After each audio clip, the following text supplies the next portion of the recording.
Okay, I'll call the select board meeting to order for Monday, May 13th, 2019. It does feel like March. Yeah, for 7 p.m. Review agenda for additional removal or adjustments to any item per one VSA. Any adjustments? Okay, public forum. This isn't what we want to do. This is for 7:30, right?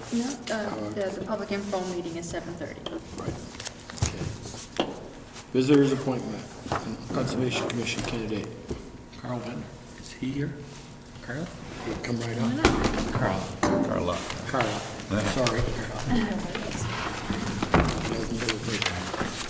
Yes, it is. Ready? Tell us a little bit. I got your thing. It might be helpful if we talk up a little bit since Yeah, we're okay. in this larger space. We're in the larger space. Yeah. I just got done umpiring, so if I go get too loud, just let me know. You're out of here. Yeah, no, I've not do that in years. Tell us a little bit why you want to be on a conservation commission. Yeah, well, thanks for having me. My name is Carla Fenner. I'm about a year and a half resident of Bristol here. I moved from the hills of Goshen. So this is a big city like Big city. with sidewalks. Goshen. I don't even have any sidewalks to roll up, do they? No. So I've been working in natural resource conservation, environmental science for more than 10 years now, most recently working with an engineering and environmental consulting firm based out of South Burlington here. So lots of experience with ecological assessments and permitting and wetland delineation, rare species surveys is what I sort of specialize in. Prior to that, I worked with the Natural Resources Conservation Service, a federal agency doing landowner conservation assistance, sort of emphasis on agriculture, sustainable logging, those kinds of things. So my hope in joining the Conservation Commission is to get plugged in with people in town, help out with projects, planning, whatever I can put my skills to assistance to the town on. Do you have any grant writing experience? I have some grant writing.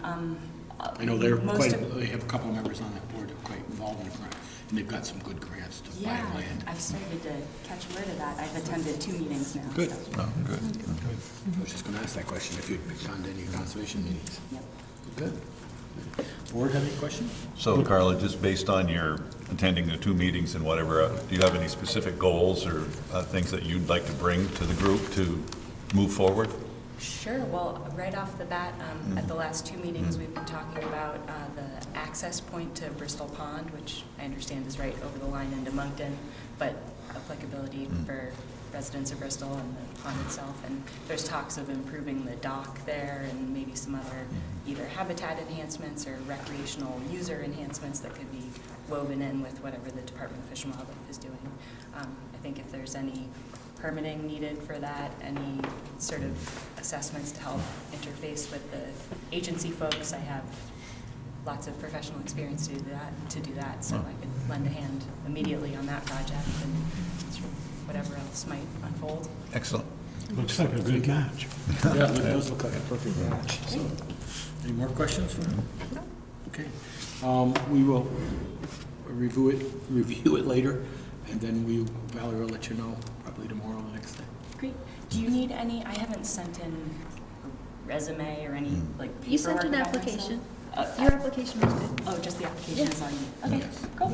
Okay. Thank you. Thank you. Okay.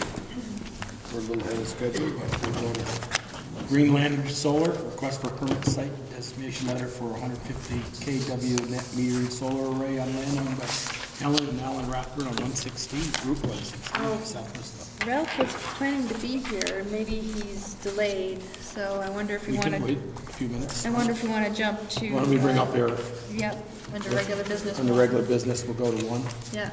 here. You guys probably got his email about we got 3 prices on 3 different mowers. I know that you guys have met the equipment committee. And so what'd you guys come up with? What did they come up with? They would like to stay with similar to what we have now. That Which is the just- Rhino. Which is a ditch bank mower. Is it that? No? No, No. No. The John Deere one. This one here? Okay. Here are some extra sets of those samples or products. I think it was there. I've got it online, yes, yeah. He didn't, he wasn't able to make it. From talking to one of the members on the committee, and I don't think he made it either, but you had called around some of the towns and they weren't completely impressed with some of these other ones that reached over what you talked about. Yeah. The last meeting was maybe getting one that reached over the guardrails. And I guess that didn't pan out as The well. thought was with the committee was, for this one here that reaches over Yep. the guardrails, they didn't really want to spend the extra money because we were still gonna have to rent a boom mower to get back farther and get the Okay. brush. So they feel if you're gonna rent a boom mower, then there's no sense spending the extra money on Yeah, that was that. about $7,000 more for that one versus, Yeah. yeah. Okay. And the other thing they, that I talked to one town was that when you run that one, you run really tight to the guardrails. There's not much space between the tractor and the guardrail, so you can't really duck in and out very well. Okay. Well, that's why we have an equipment committee, and you guys can come up with some solutions. And so the equipment committee, their feelings were to go with the Rhino because the Woods is electric over hydraulic, which is this right here. Okay. And this is all hydraulic? And this is all hydraulic. This is PTO driven from the tractor to the pump, which is right here in the end, and then that in turn runs the blades. And that's what you've been working with anyways. Right. The only difference is the one that we have now, the pump is actually what goes onto the PTO. And the Rhino has a PTO shaft that comes from the tractor to the pump. Same thing. And the Woods has gone away from that. They've gone to an actual electric motor that sits on the frame of the mower that runs the hydraulic pump. And you gotta carry, or I shouldn't say carry, it's gotta be able to draw 17 amps continuously to run the motor. So I called Champlain Valley and asked them if our tractor wasn't equipped to do that, how much would it be to equip our tractor with whatever it needs? And I haven't got that figure back. The Rhino one there, the questions were, they wanted to know the difference between a 5-foot and a 6-foot deck. Rhino doesn't offer a 6-foot deck, only a 5-foot deck.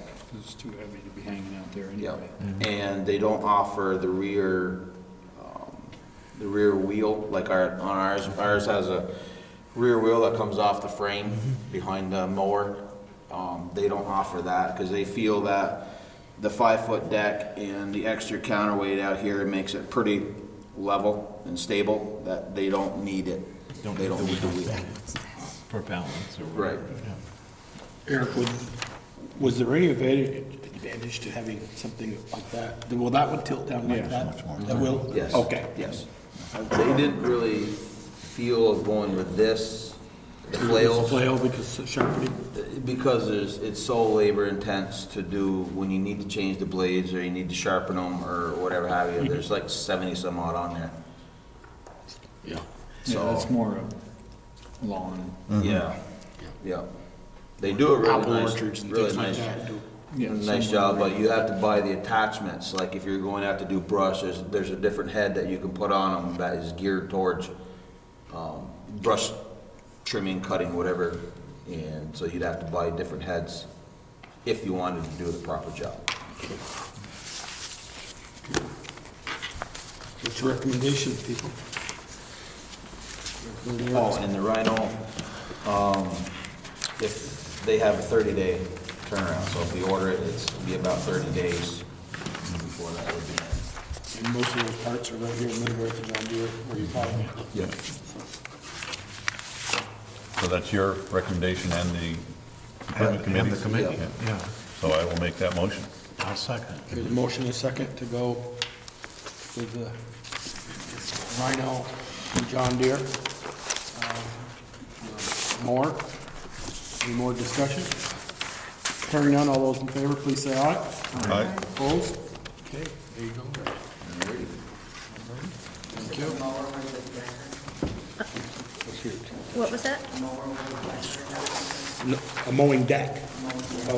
For mowing roadside. For mowing roadside. Sorry, Josh. Speak up. That's all. That's all we have for you. That's it? Well, unless you want to stick around for The curb cut? the curb cut application. Yeah. Yeah, no problem. Sure. Are you with They the, said, did they ask you when they were are paving? you with Du Bois and King? No, we haven't. Okay. Well, I'm gonna ask the question, then, when is Pike's paving? Last Thursday, they're starting. Right, last I know. Thursday. Well, They got the I first didn't know if base. you'd had an update. I have not. I didn't get a chance to call Mike today to find out anything, and he hasn't called me. The last thing when I talked to him on Thursday was they weren't gonna be able to do it Thursday. His words were, "We lost." So I'm assuming his crew ended up having to go to somewhere else rather than come here.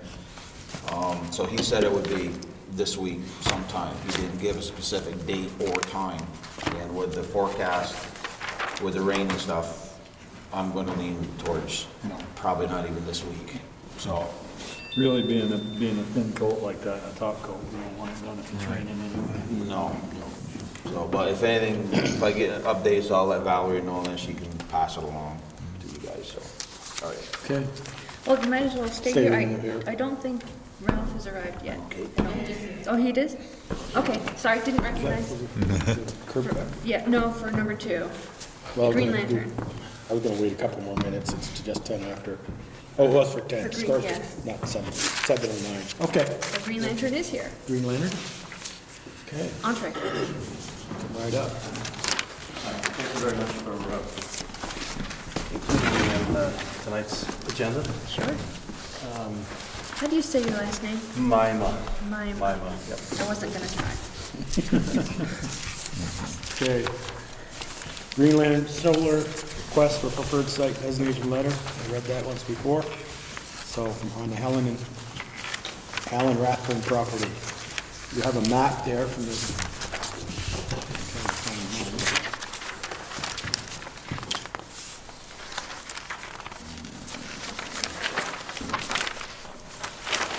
It's right in the beginning. Probably You like- want mine? No, I've got it right here. Right here. And on your tabletop, no, in your packets was a draft letter from the select board. Right. Right. So this is quite a ways off of 116. Way down, Way back down where around. they've Yeah. been dumping all their big rocks and stuff for years.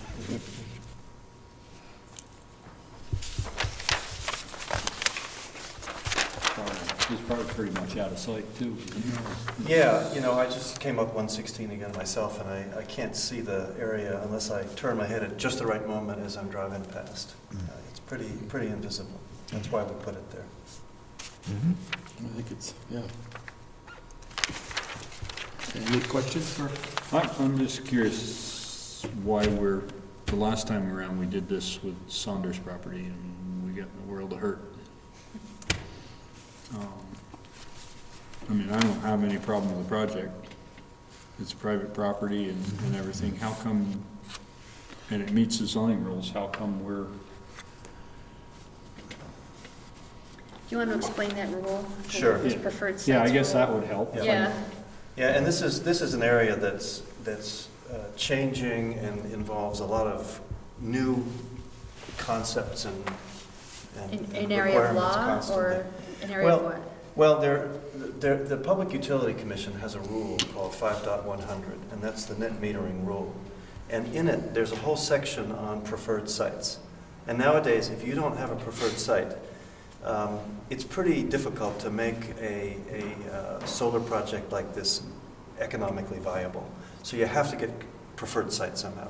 And there are 9 different definitions of preferred sites, including landfills and gravel pits and brownfield sites and Superfund sites and so forth. And there's one sort of catch-all category for sites that, might be on a piece of unused land but don't fit one of those other criteria. So that's the general idea of preferred siting. You know, it's every year or two it comes up for review and modifications.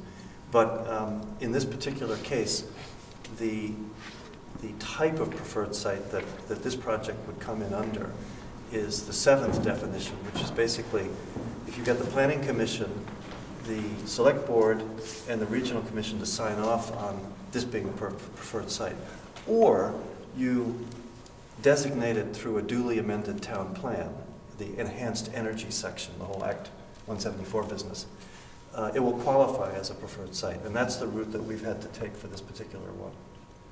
Is that enough detail? Yes. Well, I know it's not, you know, it's not prime ag or anything. So I know when they did the bridge project down there, that's where all the fill went that came out of the bridge project, and that's probably what they used to level it so that it'd be suitable for you. I know that some, I'm not exactly sure what it is, but some sort of cellulose or paper mill waste has also been worked into the ground there and been used as fill. Yeah, that was, I don't know if anybody, you were on the board, the gentleman came and wanted us to use the stuff on the gravel pit and that to You're picking my brain now. Cover the Yeah, cover the it's- garden, cover the dump. Wasn't that Yeah. the same stuff we used for the dump? No, it wasn't the same stuff we used for the dump. It's a waste product that they have to get rid of and supposedly grows grass and will stick on just about any surface. And I noticed some of it on the bank across the road. I didn't realize they'd put it down there. I had a question on the proposed tree cutting. I guess that would be towards the north. No, that's south. No, it's south. Well, this is 116. Yeah. No, north and south. And this is south. This is north, yeah, so it'd be east. East of, Yes. why would those trees be cut? Just, Well, I think it would be pretty limited. I don't have the map in front of me, but it basically is to reduce shading on the array. And there's just a very small area there that They've already cut the majority. oh, have they? Because that's the only, I thought, Not that's just 1,000 recently. feet from 116, it's gonna be hard to see anyway. And I think, like I say, it's not out going up Route 7 to Haven where they're right there next to you, can almost reach out and touch them. There's a bunch of ghosting on the map here. Was that solar panels and arrays that were? No, I think that's just discolorations on the It's the way it field was Is it? cropped. from wetlands, because there's a, Doesn't it look like? Yeah, it's the way it was cropped. yeah, it's a base map under the design, yeah. So, Peter, you were speaking about however many years ago, It was just a couple of years ago on Saunders Well, when we approved the it. reason there was a big deal about that is because somebody was opposed to it. Well, then, yeah, oh. So, but the wetlands, because I know they're very fussy about what you can do with well, this isn't wetlands. well, there's a floodplain. Yeah. Yeah. Yeah, that's a ravine. Yeah. A ravine Here, off to the from side. here Yeah. over. But this array is going to Right be here. over here, isn't No, it? it's right here. Yeah. Oh, sure it is. I didn't hear it. Sorry. One key thing I want to mention too is that this is about the site getting across the hurdle or the threshold of being considered a preferred site. We just sent out on Friday the 45-day notice for this project, which is about the project and the site, not just the site. And you'll be receiving it. If you didn't get it today, you'll get it tomorrow, because the town automatically gets this. And then the town will have a brand-new crack at examining the permit application. And it's a big, thick package and you know, that'll go out in just under 45 days. And that'll have a complete engineering design, environmental analysis, aesthetics and visual impact analysis and so forth. So some of the questions that might be coming up now will be answered in that package, and then there'll be a whole additional public review process for the permit application. So the only reason you're here is to get a preferred site designation because the rules have changed. Even though it meets our zoning requirements and everything, the rules have changed and you need this in order to be able to proceed. Yes. Because it's not technically a preferred site. This is to me, it sounds like by default to make one a preferred site. This is not how one you get yet. that. Not one yet. Now, for the other categories of preferred site, I have to go to the Department of Environmental Conservation, or to the Act 250 board, or, there's always somebody who has to say, yes, that's a preferred site. In this case, it's your call. And the way I think of it is basically that it's the town allowing the site to go to bat. Now, whether it manages to hit the ball or not is a separate question.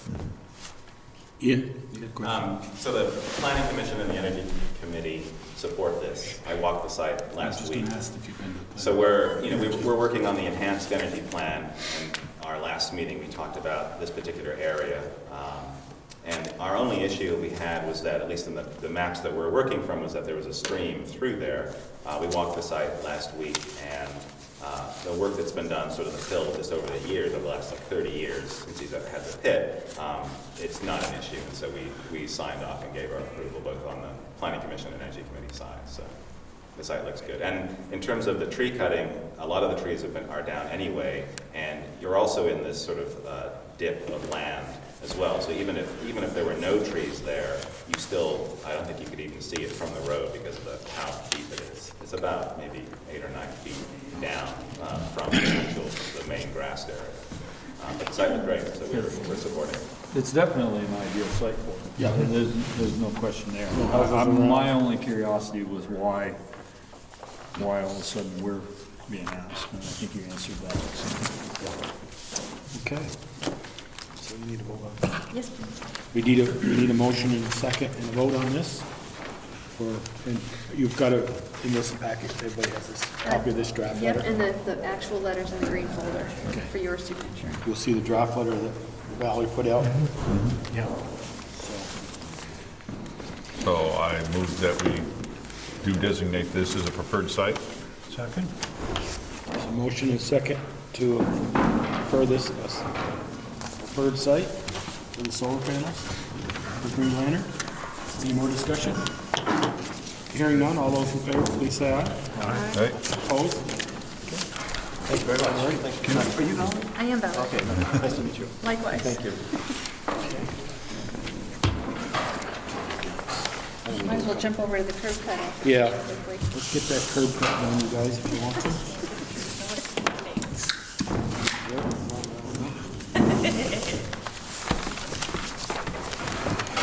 This is up on the one, Devon Lane, where we gave the water approval a few months ago. I'll have to, actually, I want to, Lathrop Law? yep, and I'm going to actually put my water commissioner hat on and ask the question. When we approved that water line to go there, did we realize it was going to be a 3-unit, 6-bedroom multifamily residence? I think so. So is the water line big enough, that's all? Don't know. I mean, we approved the water line for, I don't remember It's 2 now. single-family residences is what we Yeah. approved it Yeah, for. it is. But this is for one lot, it's going to be 6 I know, bedroom. but that's, I'm saying what we approved it for was Right. 2 Yeah. single-family On different residences. lots. So we look at that again, though. That's my No, question two is, lots. Yeah, 2 lots. I know it's not on here This lot and tonight. one. Right. Is the line in? No. No, no line's been put in yet. So I think that's a question for Alan. For next meeting, maybe, for Alan? Okay, so Eric, you have made your notes on the curb cut. Site distance is good, no culvert needed, need to clean up the broken limbs, and need to make the entrance wide at 20 feet, for at least 25 feet back on the driveway. Is 20 feet for more than one? Is that the minimum? I thought there was a different measurement. There is a different measurement for when you're acting more than one residence. It falls on a different category, and I can't remember it off the top of my head what it is. But you're calling this one resident instead? I'm calling it, yeah, so far, because it's one building, I'm classifying it as one residence, but being that there's 6 bedrooms. 3 3 two-bedroom units, 3 units. 3 units. Right, 3 2 bedrooms units each. in one building. I want to make sure that the person that's in the driveway will not stop the person that wants to turn in and hold up traffic on Devon Lane. So that's why So do you think that 20 feet is I sufficient to do that? was being generous because I know that he didn't want that wide, so I was trying to keep it as small as I could. But I would be willing to go more with without, no problem. You're saying 20 feet wide at the entrance? At the That- entrance. to Devon For Lane, and then 25 For 25 feet back allowing a car farther. to get in or a vehicle to get in, so the other ones can get If it's out. 25 feet back farther, why not make it 25 feet all the way down through to the end? For the simple reason, he didn't want to have it, because he wanted to, his theory was if you kept the driveway narrow, it would slow people going in and out. So I tried to work with that, what he wanted, How wide is the driveway going to be? 20 feet at the entrance, and then back in there, it's probably 10 His site plan shows 25 feet minimum, width. yes. Oh, okay, we'll go with that. But that's. Sure. You sure? I kind of differ with, that's arrow, It says arrow 25 to feet septic, long, I and it's from here to think. here. That's a 25 foot. That's 25 feet. septic. Oh, That's okay. 25 to the edge of the To septic. the edge of the Yeah. septic, not So I the just pointed driveway. to- Right. Yep, Yeah. thank you. I This thing was only gonna be like. For fire and ambulance, I Well, just I wonder, think, what is your requirement for a, if you have to put in a culvert, how much culvert do you require? For a single driveway, it's 30 feet. You require 30 feet, so I would think that the mouth of this driveway, in order for a car to enter, if it's only 20 feet, there's not gonna be room for two cars to pass. I would think that at least the access at the road Should be, it should be wide. 30. I was, So that you've got a radius on each side, right. instead of just straight shot out to the road. I mean, you're not requiring a culvert, so it's not No. like he's gonna buy extra culvert or, and if you want the vehicles to be able to pass, I just don't see 20 feet at the mouth being enough. No, I mean, like I said, I was trying to keep it down because he wanted it, and I was trying to do the bare minimum to get it to what I would like to see done. But I originally had it in for either 22 or 24 feet wide at the mouth, I can't remember which. But then I told You did say 25 yeah, initially. And then I had Valerie cut it down to 20 because I was trying to work with him to keep it narrow. I would say it's going to be probably about a 100-foot driveway, between 75 and 100, it's 180 foot deep, so it's, I mean, I'm okay with the 20 feet wide, back 25 feet, I just think we need a bigger mouth in order to give that car room enough. If you don't want him stopping in the road waiting for him to come out. Right, no, I'd rather not. Then you're gonna need a bigger mouth for him to be able to. So what are you saying, 25 or 30? I would say 30 at the road edge. I mean, that's only. 30 for You 25. got your engineer sitting right here. That's only a 5-foot radius on each side. You got the radius? Well, it's only a 5-foot. I mean, they're gonna be able to come in. I'm just talking about giving a car enough room to get turned coming off the road. If somebody else is sitting right there. Right. Yeah. So this is 34, 25 feet? No, it would only be 30 for back. How far? 10 feet, enough so that the Okay, vehicle all can. right. To make the swing in, and then it would be 20 I was gonna 20 say feet. that was It's gonna. not enough for a road, but it's enough for a driveway. Right. I'm not sure that's enough. So 30 feet 30 and then feet at 20 the back, mouth. 20? 30 feet at the mouth for 25 So feet just deep. change the No, two not numbers? for 25 feet. No, not in, No. It can be 20 once it gets in. 5 feet or so, 10 5, feet. 10 feet, something like Okay, that, that's 10 right. foot, and then you can shorten it to like, 20. that's not the length of the car, that's what I'm thinking, Peter. Right, but it doesn't need to be the length of the car. You just need room to get the car here. To the swing. If it's, if this came out straight, you can't turn till here, you're gonna be over the center. Okay. Okay, so somebody want to make a motion with that? Yeah, what you just adjustment? said, Peter. do that. Whatever. Yeah, Pika, reword that so that they can write it down and we'll make that motion. And we'll want to speak up for the audio. So we want Capture. the mouth of the driveway at the road to be 30 feet wide. Got that, Tasha? Back. Back how far? Back minimum? 10 feet? 10 10 feet? feet. Well, it can go to 20 feet wide, 10 feet back, so Right. it'll Yeah. curve. Yeah. Yeah, basically just like that. 20, Instead and of, this is 10. yeah, instead of being straight like he's Yeah, got it drawn. yeah. Is there a second to that? Yes. Ted seconded, Tasha. Any more questions? All those in favor, please say aye. Aye. Opposed? Okay. That's, we've got 7:30 now. 30 feet wide and 10 feet back, is that correct? Ted, you, Yes. 30 feet wide at the mouth, tapering to 20 feet wide, 10 feet back. Ted, can you give your, Ted, you got 3 minutes? And if they don't understand that, they can call Peeker. Eric's got it. Or Aaron, I yeah. can get a hold of me. Yeah, You got just a few minutes you need? It may take, I have no idea how long it's gonna take. about 7:30, Joe. Yeah, well, then we'll go to 7:30 then, at 7:30. Well, that's what the clock It's says. 7:30 now. Oh, okay. I was going by my, yes. All righty, thank you, Eric. We're good. We're good. All righty. Thanks, Eric. Thank you, Eric.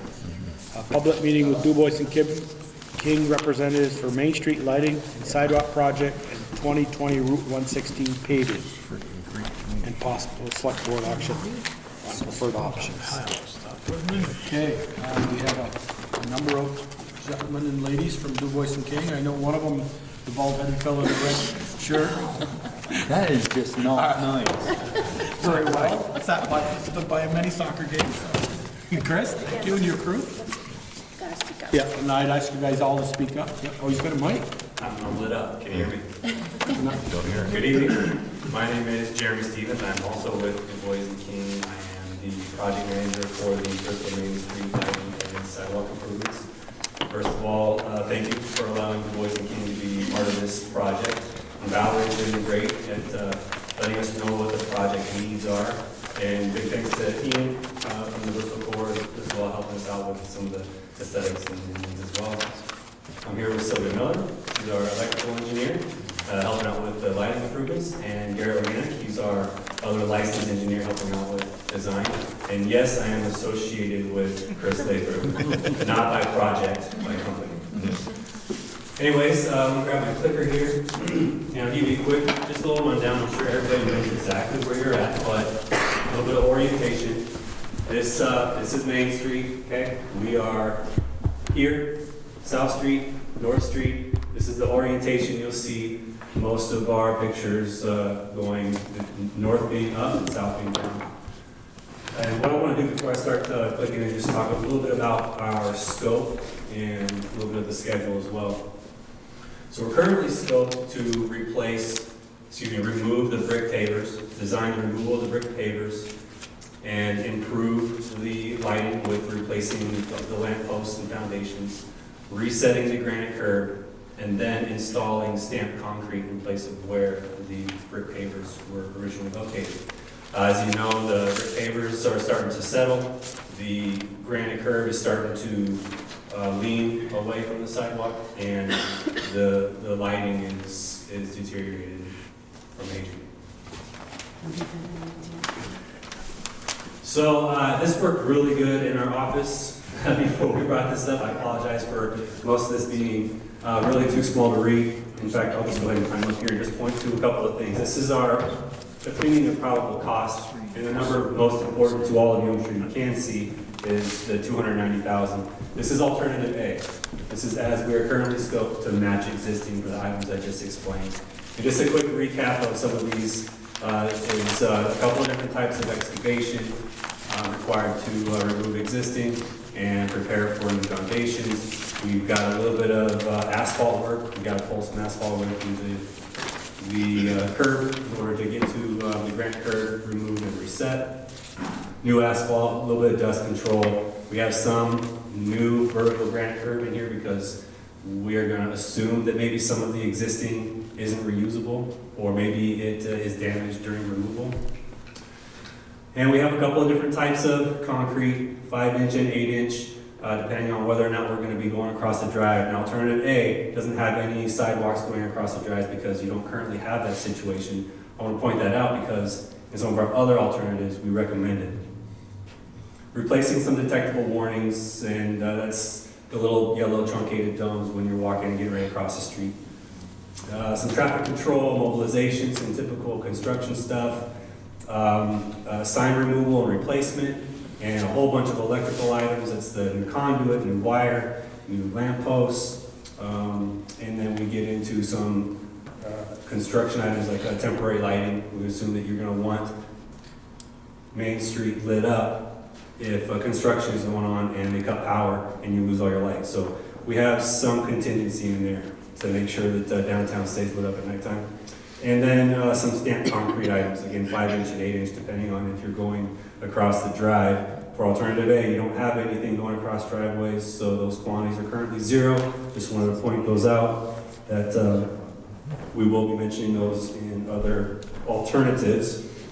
And the last few items that you could probably see is a subtotal of construction of $228,000. We always throw in a construction contingency just for things that happen during construction. That's 10%, so another $23,000. Our currently contracted fee for Du Bois and King to design this project is about $38,000. It's actually a little bit less, and a total project cost of $290,000. I should have said at the beginning, if you have any questions, want to see something, feel free to interrupt. No problem there. So the first part of the scope was to go in and find and determine what's existing, right? We call findings, and then make recommendations and suggest alternatives. So again, alternative A, you're looking at downtown Main Street, South Street, North Street, and you see the, gosh, what color is that? Tan. That's the brick pavers to be replaced with stamped concrete. And we have these little green dots, those are all your lamp posts. There's 14 of them to be replaced with lamp post and foundation. You'll see that each driveway is not shaded. That means we're not doing anything there. We're only going to be taking the stamped concrete to a drive. We will be trenching here and replacing with asphalt in order to get the electrical across the driveway to the next lamp. We also show a little shaded area behind each lamp post. We think that a contractor may need to pull up a couple of your sidewalk panels in order to excavate and install a new base for each lamppost. We also have an existing crosswalk down here by the bank, okay? And so in order for us to trench electrical to the next lamppost here, we have to remove that ramp and install it new after we do the trenching and install new utilities. And that's where some of the truncated domes.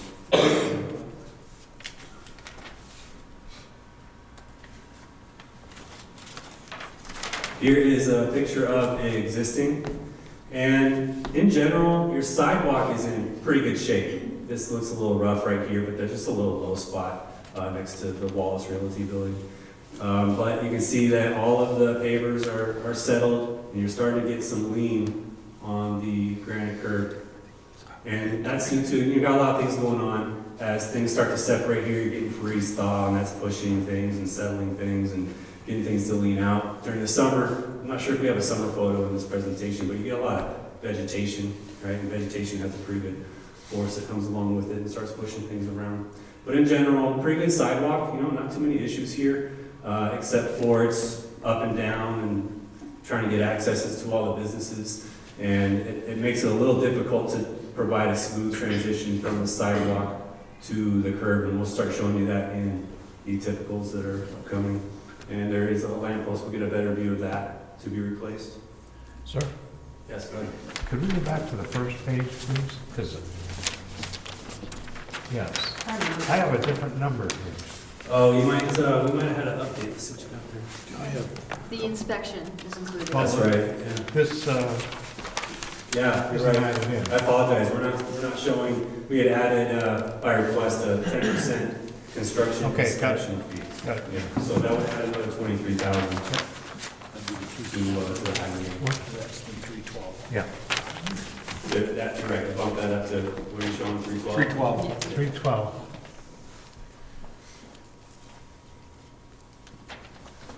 And a Google Earth view of the art on Main building just shows you have existing brick pavers, granite curb, but it stops at the drive, and your drive is asphalt. You actually show crosswalks at the drives, and that's not a standard detail, and we'll get into that a little bit later with some of our other alternatives. But alternative A, match existing, would only focus on these areas that you currently see with the pavers and granite curb, nothing extra. And I'll let the electrical engineer, Sylvia, speak about the existing lighting systems.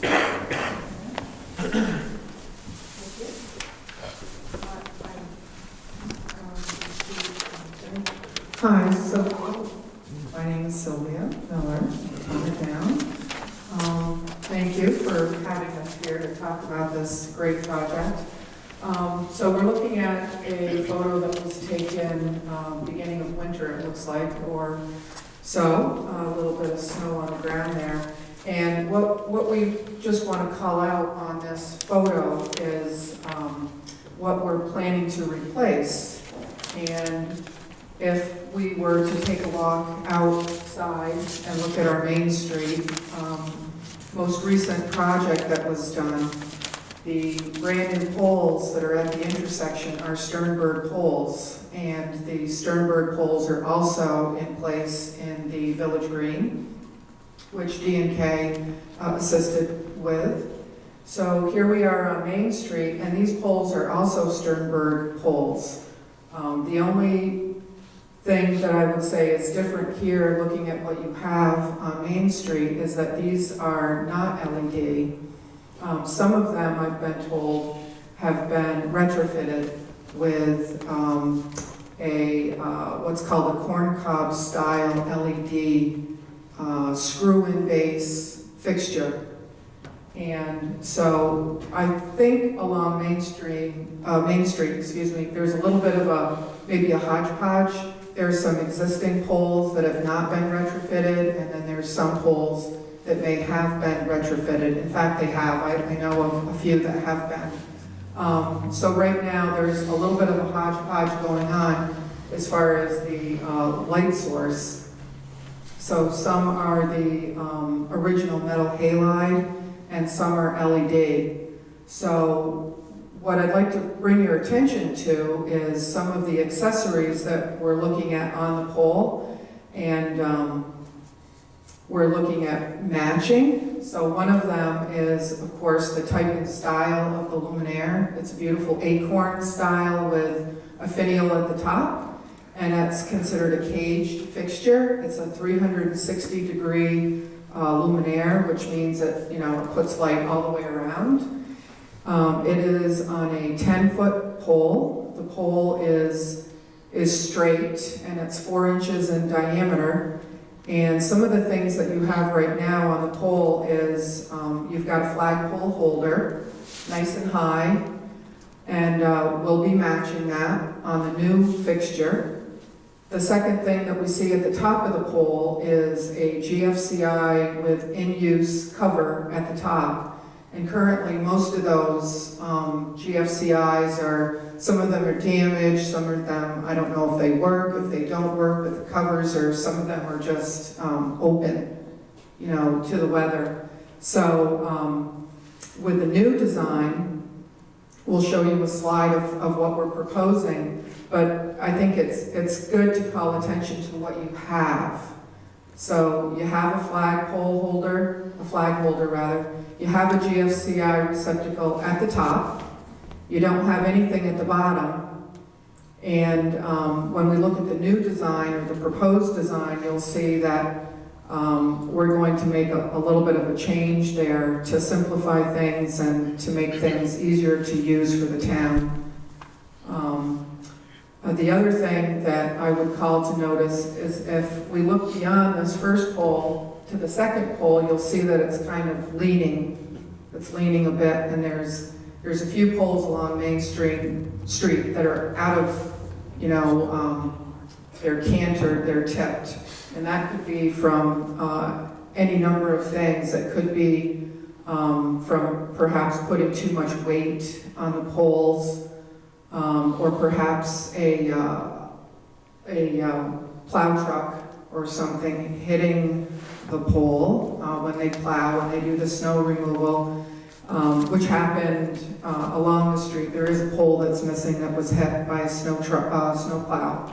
So one of the things we can also look at in this photo is we can look at the base, and you'll see that the cover plate is missing, and that's pretty typical of what you have now on Main Street, which means that you're getting a lot of water infiltration into the bases of the poles, and it leads to decay and rust and all of the rest of it. So I think we can go to the next slide, which might be a close-up. There we go. So this is pretty typical of what we see if we walk down Main Street, both sides, you see that the poles are in very bad disrepair. The base plates are missing on several of them.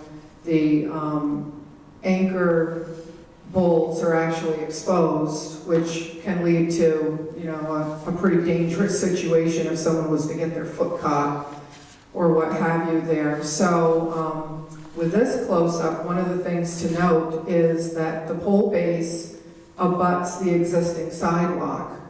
And it was alluded to earlier that we may have to replace a bit of the sidewalk panel in order to get the new pole base installed underneath the new pole. So all of the existing pole bases will be removed. The poles, of course, will be removed, and we'll be installing new in place. So generally speaking, if perhaps we go back to an earlier slide that shows the layout. Yeah, this is great. So you can see those little rectangles along where the new pavers would be. That is in the event that some of the sidewalk may get damaged. So that's built into the costs and into the alternates as we move through the project. But in general, the scope is we're replacing the lighting in kind. So do you want to go to the proposed sketch? Did you want to do that now, or? Can I ask a question? Sure. And Ian, you might be able to answer this. I mean, we put flowers in the summer on those poles. I don't know what you currently hang them on, but will the new poles be able to, handle that? We'll go to the sketch. Here we go. So this is an elevation of what we're proposing. If we look to the elevation with the two folks walking along the sidewalk, you'll see a side view perpendicular to the street of what we're proposing. So again, we have the lovely Ripon, Sternberg, caged acorn with an acrylic lens. And what that all means is it matches specifically what you have at the intersection and what you have at the park. There are no changes proposed to that. The pole is matching what you have at the intersection in height. It's 10 feet tall, as you can see. That's a little faint there, but it's fully dimensioned. And if at some slice in time you'd like to look at the 24 by 36, you can look at all of that detail. So you can see that the pole itself is 10 feet, and then you have the fixture sitting on top, which is almost 3 feet tall. It's quite stately. And directly below that is the flagpole holder. And then directly below that, you can see in the side elevation, we're proposing a double planter arm on either side, and it would run with the sidewalk so that it's not causing any type of obstruction to the people on the sidewalk. So directly below the planter arm, facing the storefronts, we would have a low-profile GFCI with in-use cover duplex receptacle. And that would be used seasonally, especially like at Christmas time, to plug in the Christmas lights and or wreath that you might place on the poles at Christmas. And then we understand that you have street festivals that take place on Main Street, and those receptacles could very well be used to plug in, any range of things that you might want to power up, from lighting to crock pots and what have you. Looking at this elevation, it's important to point out that the base of the pole it's adjacent and abuts the existing sidewalk, and then the brand new pavers would be sloped, and that's all really important to take in, because what we're proposing is elevating the concrete base 3 inches above finished, the top of that paver, and what that does is it keeps the runoff from going into the pole base and causing havoc in the conduits and whatnot. So that's a best practice design, and that's what we're shooting for there. The other thing to note with the concrete is we're calling for a really nice installation, meaning that that concrete base should have a really nice smooth finish, and the edge of the concrete base would be chamfered so that the chipping and damage to the base is minimized. That helps a lot. We were looking at getting the bases roughly a foot out of the ground. Because the problem we're having now is cars bumping them with their bumper. That's how the lights are getting knocked over. And that's over the firehouse we did. I think we did 18 inches over the firehouse. Those are all the same thing you're talking there, the precast bases. And, right. I think, I'm speaking for myself right now, but I think that I had the same question. we were looking to get those out of the ground so that for number one, to get them out of the water. I completely understand what you're saying. I will share that of these, many years that I've been doing this, we've never put tall concrete bases along a main street. Typically in a parking lot, we would never do anything less than 24 inches above finished grade, primarily because of cars hitting the, the concrete. You don't want them to hit the pole, obviously, because it's expensive infrastructure. In really busy parking lots, we sometimes go as high as 36. But if you've only got a 7-inch reveal on your curb and you're 3 inches out, you're only 10 inches, and that's right at bumper height. Right, and I understand that. It's just, so I'm just sharing that typically it's not what we do, because what we're really focusing on the aesthetics and the beauty of Main Street. And as I think everybody could attest to, that the really big high concrete poles are not, they're not pretty to look at, and it would dramatically change the aesthetics of Main Street. Personally speaking, of course, but... What about the sidewalk cloud too, hitting that? Yeah. Sure. Having the GFCIs at the location where the handhold is, does that lend itself to vandalism? Those are, the covers can be, you can choose to lock those. It's very common that municipalities lock them. You can get a little padlock on those. Can you lock them when they're being used for Christmas lights? That's a good question. These are Sternberg's new, what they're calling low profile. They only protrude from the pole, I want to say, it's less than 2 inches, which is pretty dramatic, because most GFC guys with in-use covers are, pardon the expression, but they're honking. Like they're a good 5-6 inches outside of the pole. They're very large. I'm concerned with kids going along and just unplugging the Christmas lights for fun, if the GFCIs are in that location. Well, that's a consideration that every municipality has to make. There's many municipalities that don't have a problem with that. You actually have GFCIs that are low in the park. Has that been a problem? No. Oh, we don't have Christmas lights there either. Okay. Yeah, we do. Do we? Yeah, I've done it for 4 years, and we've never had one unplugged. Okay. You can put a little lock on there, and it clicks in pretty securely. I mean, you have to really be deliberately going And after the cover closes very nicely, so it really isn't eye-catching. It's not candy to most kids. They, are pretty good about it. I know the city that I live in Claremont, and they have low receptacles as well, and I haven't heard of any complaints, that would make them either not use them or relocate them. But it certainly is, it's a consideration, something that you should think about, yes. Do you know if these lights you can purchase specific parts? Because historically, we've wanted to purchase like just a part, and when we've called Sternberg, they've told us we had to buy a whole new lamppost.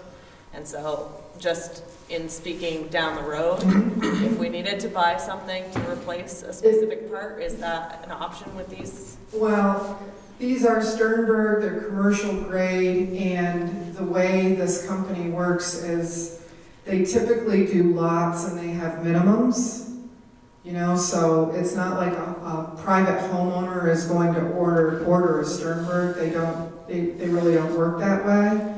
And I don't have personal experience with, you know, if you needed a new fitter, let's just say. I would think that they've got a really robust warranty. Their poles are solid. They're solid cast aluminum. Their finishes, it's an excellent product. But, you know, oftentimes what we'll do is in our specifications for any type of lighting project, in our specs, we would have an inventory of 2 or 3 for every fixture. You know, used to be spare lamps, and it's no longer lamps.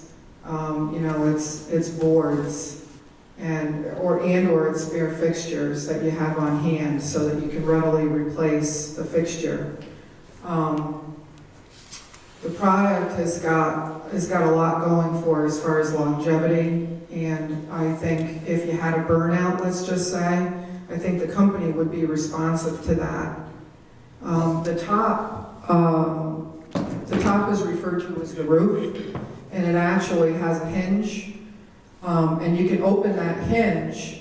However, as far as maintenance goes, there's nothing to maintain on the pole. It's not like you're going to have lamp burnout. You're going to have the LED array is actually located at the top or underside of the roof. And I think one thing that I didn't mention is what we would specify along Main Street is a type 3 distribution. So the light would be going, you know, the light spread would be north, is it north and south or east and west? It, you know, it would be going along the sidewalk, and the type 3 part of it actually pushes the light out in front into the roadway. So you get just this really wide distribution of light happening. We're matching the color temperature as well. That's at the intersection and in the park, so that everything blends together and it looks like it's been here forever. You know, beyond that, one of the things that is new for the town is currently, I found one photo from a festival showing the planter that you currently have that comes out seasonally, and it's a 2-part planter that gets clamped to the pole. And so in the summer you're clamping the planter on, and in the fall you're taking it off. And in doing such, I took a boatload of photographs and noticed that in doing that, the poles have been damaged, and they've been, there's some wear and tear from adding signs and those planters. So what we're proposing is Sternberg has a whole host of accessories, and so the double planter arms would be, something that's different from what you're used to seeing. And because it's manufactured and because it's warranted by Sternberg, I professionally think, my recommendation is that you go with a Sternberg warranted product that's made for the pole. So what would happen here is you'd have your maintenance folks take the planter arms off in the fall, and along with the other accessories, they provide plugs, and that's really key because you'd be able to plug those holes up so that you don't get the water infiltration that you're getting now into the poles from the GFCI that's up at the top, that they're flapping open, and over time that does decay the pole. So I think that kind of wraps up what you have on the street, existing conditions, and what we're shooting for with proposed. If anybody has any questions with regards to lighting, yes? What is the average life expectancy of the lamppost? The life expectancy is about 30 years. The ones that are out there now are about 18. And actually, they're in pretty darn good shape, except for where the water has come in and where they've been hit. But the poles themselves, there's very little rust on the poles, there's very little paint chipping and all of that. I thought actually that they're in pretty good shape, except for where they've been hit, or they've had the signs put on and taken off, and you've lost the paint finish. And as soon as you mar that surface, you get beyond the paint, that's where the rust will come in. But they are cast aluminum, so it's a great product. Yeah. Anything else? Yes. Is it the same height or is these taller? These match existing. Yep, they're 10 feet. I just want to add that Sylvia had done an analysis of the light levels, and we examined whether we needed to relocate. Now that we were taking this project on, we wanted to see if any of the poles needed to be moved. And in Sylvia's analysis, she concluded that the current spacing is adequate. I did, yes. I was really quite pleased to see that the light levels were pretty even in between the poles. So they're approximately, I think the furthest they are apart is about 65 feet, and on average they're about 55 feet, which is pretty astounding, thinking, when you look at all of the driveways and the obstacles that you have along main streets, often very difficult to get even spacing with as many drives as you have. So I was quite pleased with that, and overall did not see any reason to relocate any of the poles. Ed? Would it make any sense to retrofit our poles so that they would be like these? To retrofit the ones on Main Street? I think that that their life has been lived out. I think it would be it would end up costing you a whole lot more to retrofit them. Actually, I looked into that about painting, and Sternberg has got a pretty strict policy. You'd have to remove them and ship them, and it would be pretty astronomical. Yeah. Okay. Okay. Thank you. Thank you, Sylvia, for driving up 2 hours to give us that 20 minutes of your time. We appreciate it. Just wanted to add a couple of things. We have been working very closely with Ian and Valerie to develop this alternative with the planter arms, understanding that you would then need some different planter styles, as well as developing this base height. We did talk about a higher option, but eventually just didn't like the way it looked and wouldn't match your other light poles that are currently existing at the intersection area. With that said, this is only an alternative, and as you know, these pieces can be moved around if it's the town's wish. The other thing I wanted to add was this is showing a pretty perfect scenario, about a 1 to 2% slope from the building back into the sidewalk to the lamppost and continuing on to the gutter. And what I'm about to show you is that we don't have that situation in most of the southern end of the sidewalk. So we bounced around a little bit here, so bear with me as I flip through and get back to where we had left off. This is an existing cross-section at Station 0+85, which is that same location from the picture, the west corner of Wallace Realty. And I apologize again, this worked really well in our office this afternoon. But we have the roadway from center line to sloping down towards the gutter at just over 5%. And this is the granite curb itself. And it doesn't look like an actual granite curb just because when you're surveying, it's very difficult to get those two shots directly on top of each other. So bear with me and try to imagine the granite curb existing then comes up to show a reveal, and maybe that's 7 inches, maybe that's more, maybe that's less. It's really all over the place. But then you have a section of your existing brick pavers that has settled below the existing granite curb.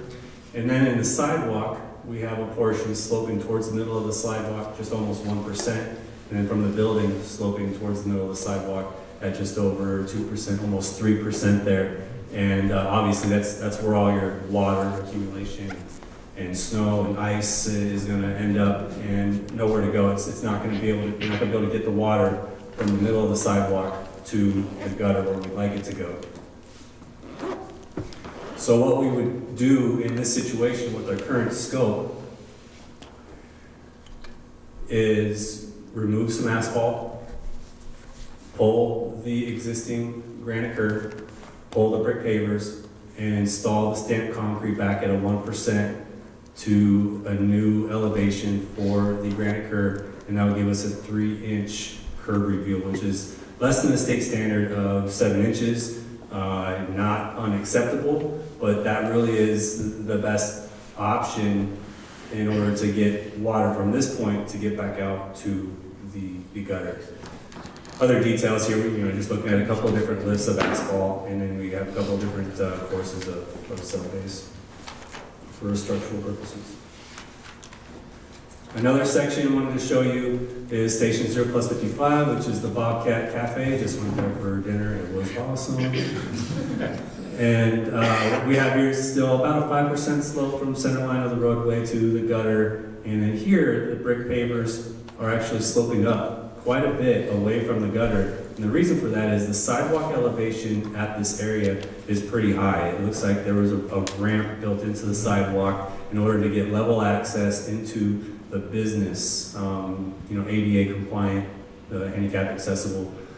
So if you can't see that, that's just a little bit less than 1% from the building to the center of the sidewalk, and then it starts to drop off 5% to the brick pavers, and then even more brick pavers down to the granite curb. Now there's a couple of things that we can do here. Obviously, our scope is just the brick pavers over, but one option is we pull everything out and we put the granite curb at the state standard 7-inch curb reveal, and whatever slope is left is where the stamped concrete ties in with the existing sidewalk, and that's just under 15%. This is also acceptable. 15% is a really high number. It's not ADA compliant, but if you consider the sidewalk as a pedestrian travel way, this isn't required to meet ADA requirements. Okay, so how do you fix that between Bobcat Cafe and Wallace Realty when you have two different sides? How are you going to make those granite curbs level? Very good question. So it's difficult to show with a couple of slides, but there's a lot of transitions that need to happen. Okay, let me show you another example. This gets us pretty close to the existing. You can see where it's a little bit higher than the existing curve here. But in correlation with Chris Lathrop's project 116, they're going to come in and mill and fill. We might be able to make some adjustments and try to smooth some things out. Another option for the same location is, let's go ahead and make this ADA compliant, bring it up to the maximum 2% slope, but that leaves us with 11.5-inch curb reveal, which is really high. It might help you, might keep your people from running into lampposts, right? It might help that situation, but you're going to end up with some front bumpers in your sidewalk. So what we would like to do if this was a preferred scenario is then to get with Chris Lathrop and his team and see how long can we go along the curb here, select a large length of curb and see if maybe we can get them to raise the road up a little bit. We don't have much more detail than that because we need some alternatives selected before we start analyzing all that, but it is an option for discussion. If roadway cannot be elevated here, they have 5% slope, so they have some adjustment, but if we can't get it to work technically, then we're just right back to this situation with probably a little bit less curb review. Question? Shoot. If the roadway did rise up, what would it do to the Wallace Realty only 3-inch thing? Would that make it really, really small there?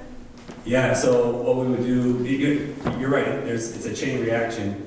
And so what would happen here, we definitely don't want to raise the road here. We don't have very much curb reveal at all. So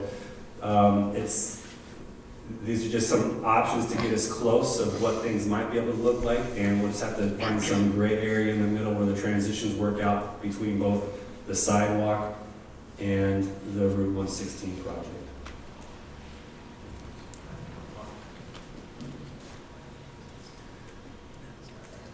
So, I apologize, I mentioned I was going to talk to you about scope and schedule, and then I got excited and started talking about something else. So let me go back to our alternative A, and correction, this is $313,000 with the 10% construction inspection fee included.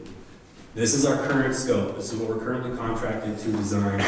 And what our scope requires is that we provide alternatives for the town selection. That's where we're at today. Right? We're presenting our alternatives that we've developed in correlation with the town.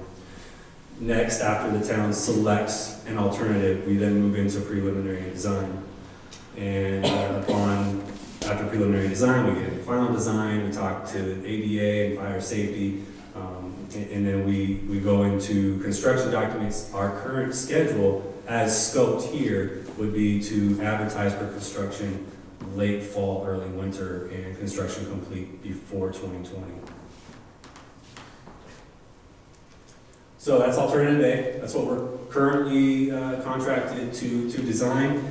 And however, as you see during our findings, during our survey, we found some things that are going to cause issues in the future if not addressed. And so from those, we developed some additional alternatives. Can you just ask the picture in front of the arts place? You bet.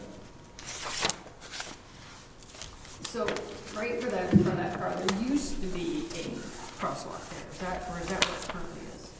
Because the crosswalk was moved down to the bank. It wasn't there originally. Right. So isn't there still a truncation No, where the old sidewalk used to be? I don't believe so. There's a Is ramp that there, taken? but there's no. There's no. You got to truncate it right in front of that car. Well, I know, I was trying to figure out, is that the one, is that the current one? There's no curb there. Right, there's a paved ramp that ties in with the sidewalk here. Yeah, but is that the crosswalk that goes over to the bank? No. It's not. Well, that's what I was trying to figure out, do we take that out? Well, if we're doing this, do we just put the whole paved, The curb back stamp in. paver and put the curb back in there? Well, it's a good question, and that is a good segue into alternative B.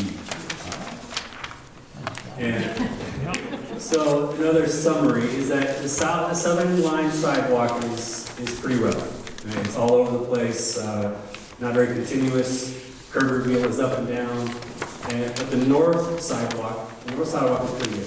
Okay? So what alternative B is just the same as alternative A, except it's a recommendation to replace all the sidewalk on the south side of the street. Okay? And install new sidewalk even across drives. Also installing that stamped concrete across drives. Okay? That provides a continuous corridor for pedestrians using the sidewalk. By doing that, then you can make all the sidewalks the same.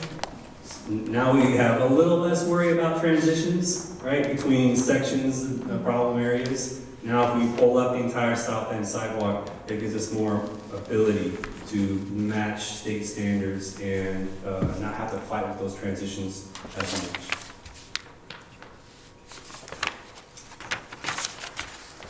Okay, alternative B, a lot of the same items, a little more work in sidewalk removal, sidewalk installation, getting across the drives, and a new subtotal of just under $300,000, 10% for construction contingency.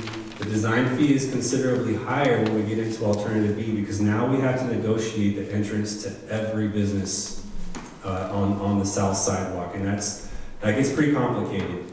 And what we want to do there is we want to make sure that we either match their existing entrance, whether it's steps or ramps, or better, if they had steps, give them ramps. Whatever we do not want to go from ramps to steps. And this one again is missing the 10% construction inspection fee, so that should be closer to $430. 431, thank you. went over the general plan idea, and this is what we would try to achieve on that southern sidewalk question. Go ahead. Determine how many entrances on the south side could become handicap accessible that are not, with alternative B. We have not. And second, how durable would the stamped concrete be across those driveways? I see down in Middlebury when they put the brick crosswalks in, you know, after a year or so, they were all worn off. Sure.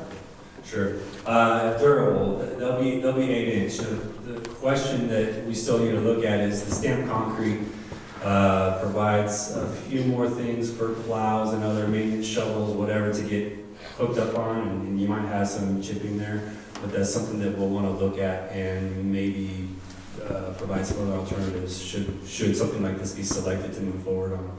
But in general, we're really trying to keep the aesthetics going across the driveway. More importantly, would probably be the sidewalk going across the driveway, because that's the actual corridor that the pedestrians are using to cross those driveways. But the stamped concrete, it'll look really good. It'll really define your downtown corridor. But you're right, we do have some maintenance concerns. in terms of- Middlebury isn't stamped concrete across, it's stamped asphalt, and that's why it all disappeared.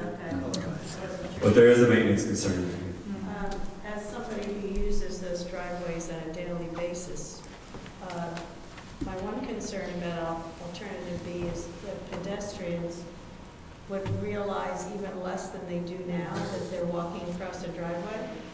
And, I mean, even though I creep up really slowly, people just shoot across there and never look at all. Sure. So that would be one of my concerns. I think it would look better, but I don't know how you.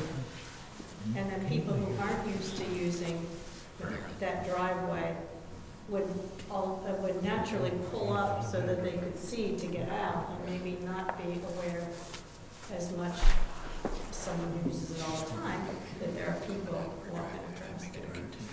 And what we really are trying to show here is that this is a pedestrian corridor, not so much a vehicle corridor. There is vehicle access in and out here, and I said that this would help pedestrians identify their corridor, but we would also hope drivers identify that as a pedestrian corridor as they're approaching it. But you're right, there's still pedestrians, and there's potential for accident whenever they are crossing. With or without sidewalk, with or without stamped concrete, there's going to be that risk.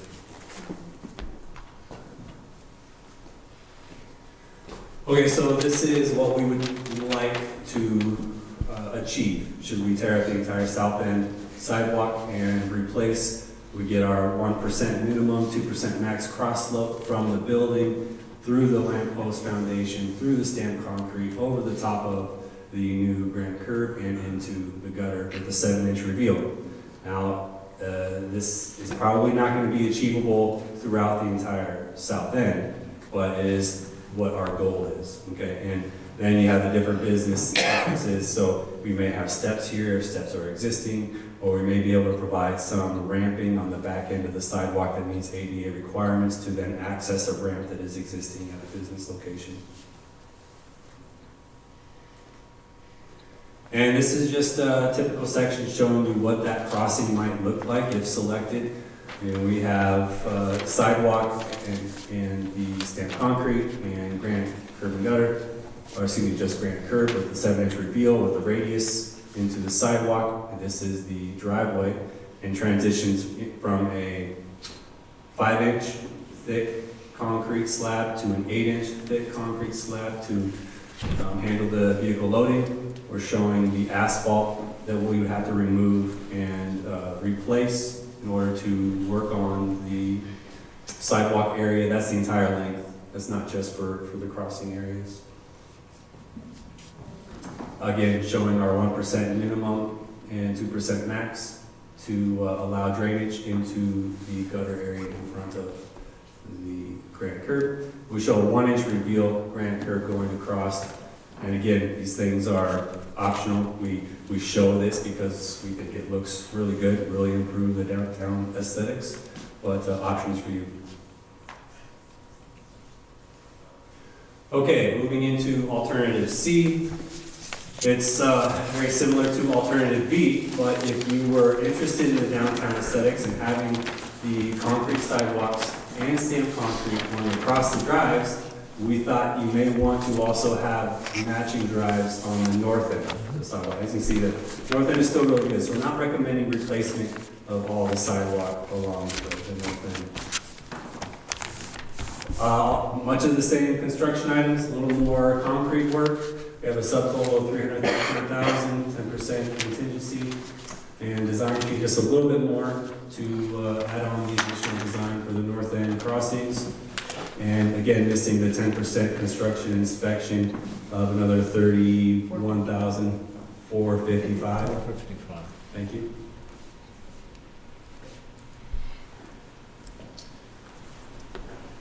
South side remains the same as alternative B, and we have 2 more crossings on the north end.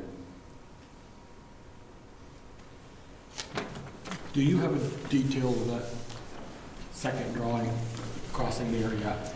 No, I do not have a detail of the crossing itself, except for this guy here is kind of show you half of what that drive might look like. Yeah. And If I could mention, if you could bring that back up.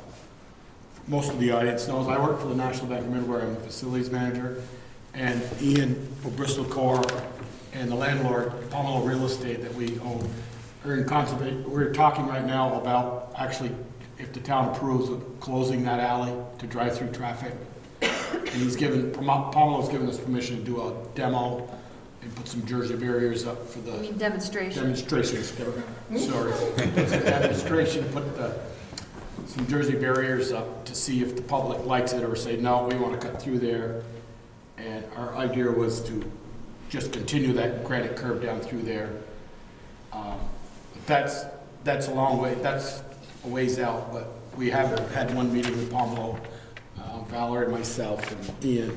And if Ian, you want to speak more on it, you. Yeah, so I think for detail here, instead of being the drive entrance, it would just be the full 7-inch reveal of the granite curb, but, continuing the sidewalk and continuing the stamped concrete. So it's probably, the work that you've done there with slight tweaks to that, if C is acceptable. And actually, the 2 restaurants have met with, the landlord has met with us, and she's in favor of closing the alley. She's gonna lose 2 parking spots, but we felt we could maybe gain 1 out there in that area. So, I don't know. And another concern I have outside that was, it seems to get, especially in the winter months when the snow gets piled up, and the road crew do an excellent job of removing the snow, but when you pull up to the restaurant to eat in the morning, the bigger trucks, maybe with a plow or not a plow on it, that gets pretty narrow, choked up right there. Is there any thought of, I wish could you show one of the ones where you got the lines for the cars? You had one there with the lines. A real picture, I think he's talking about. Well, if you, from the fire hydrant up, almost halfway up, if you, maybe, I don't know what, let's call that 15% that pulled up to the curb. Maybe they were more like 20 and they were a little more turned. So it would, the choking wouldn't be down here at the end. Is there any thought for that? You're talking about the actual parking slots themselves being angled? Yeah, and maybe make that transition at the fire hydrant? That wouldn't be something that we'd be looking at just for the sidewalk improvements, but I would highly recommend that you speak with Chris Lakeford. And that you're in luck, because he's coming up after I am. Right, okay.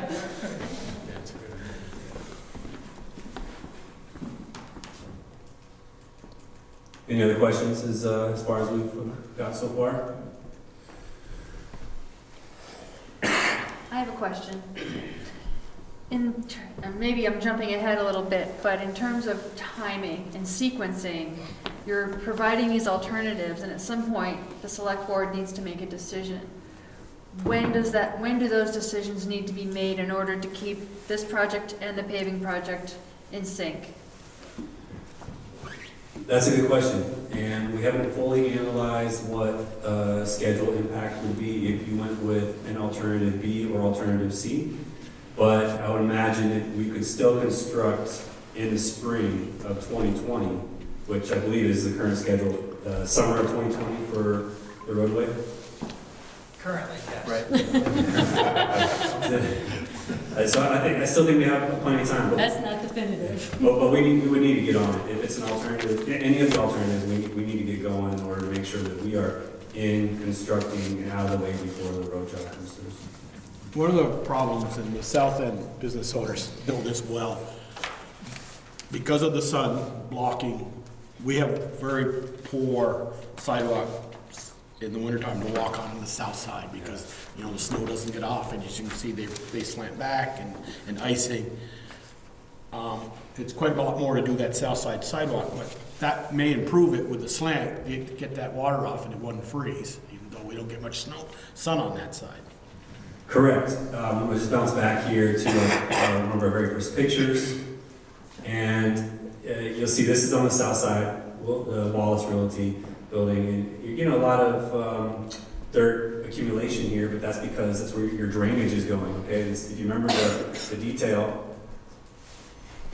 your water is coming from the building to the center of the sidewalk, from the curb to the center of the sidewalk. Nothing is getting to the street. And so what you end up with is accumulation in this area. And also imagine if you have a V gutter and you're trying to shovel that or plow that, you're not going to be able to get to the bottom of that drainage source. And that's where all your ice is going to accumulate in the wintertime because it's not thawing and it's just building up and it's getting harder and harder to remove once you get out there with the pickaxe. If you were to improve this drainage to flow 1 to 2% from the building to the curb so that everything gets into the gutter, you increase your maintenance abilities, right? Because now you're talking about hopefully a flat surface, although sloped at 1 to 2%, so that your shovels and plows can hit the entire surface evenly, and you're not missing anything. You're getting all of your snow accumulation and it doesn't have a chance to build up into ice pockets. Question? How long would each of these different alternatives take from beginning to end? For construction? You know, for alternative A, we have left, oh gosh, I was gonna say 2 months, but I think we have 3 months in the schedule for construction for alternative A, which is just replacing the pavers and resetting the granite curb and replacing the lamp posts. To pull up the entire south end, you know, add another month to that to be safe. I think 3 months for alternative A is pretty conservative, to be honest with you. So 4 months for alternatives B and C is also very conservative, but that's probably what I recommend in the schedule. Months, not weeks? No, weeks. If you're replacing the sidewalk, if we go with the alternative B, do you put the same square, those large square pieces, or do you do something different? That's something to be determined. That we haven't analyzed that at all. I personally think this looks really good. Oh, I'm sorry. She's asking if we go with alternative B or C and we remove and replace the entire sidewalk along the south end, do we replace it with similar panels or do we do something different? And I can't remember what these panel sizes are, Gary. Are they 4x4 or 5x5? I don't know. I can't remember what they are. They're, you know, these are nice. When you're replacing lamp posts, you only have to pull out a couple panels, right? But what other maintenance do you have other than that? You know, is it worth it to put in all those panels? Is it a cost savings to put in a monoslab? That's something we have to look at. And then, of course, you have the aesthetics. You know, what would you like it to look like? No, I was just thinking, you know, with all where they all meet, that's where all water can get in and start deteriorating. Yeah. I was thinking. Yeah, you're right. And I know last summer was a long time ago. I'm sure you remember, you got grass growing. It actually looks kind of nice. You got really green grass growing in between the brick pavers. But from the pictures, it didn't look like the center of these panels were too bad. There was a little bit, but not too bad. And you're right, if we went monoslab or larger panels, we would eliminate some of that organic growth that occurs. As a downtown business owner, I would like to highly recommend that you do not do this in the fall foliage season that leads into the holiday season. You could do it in the spring. That would be much better for the businesses that were gonna be disrupted quite a bit anyway. Yeah, understood. And the concern there is that if construction goes off in the fall, if it really does take 3 months, we're into December and completion is somewhere around Christmas and before New Year's Eve, that's pretty tough on businesses. And it's a pretty big concern of ours, and we don't want to impact businesses. So that's the way we built our schedule, to be continuous in our proposal. But I think it's very much up for discussion once we find out which alternative we're going to approach and how we can get that into a construction season.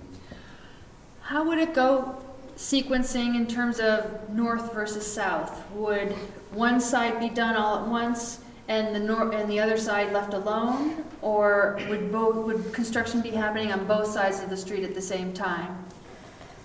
This is a coordination item that we would need to develop as we get into the preliminary design.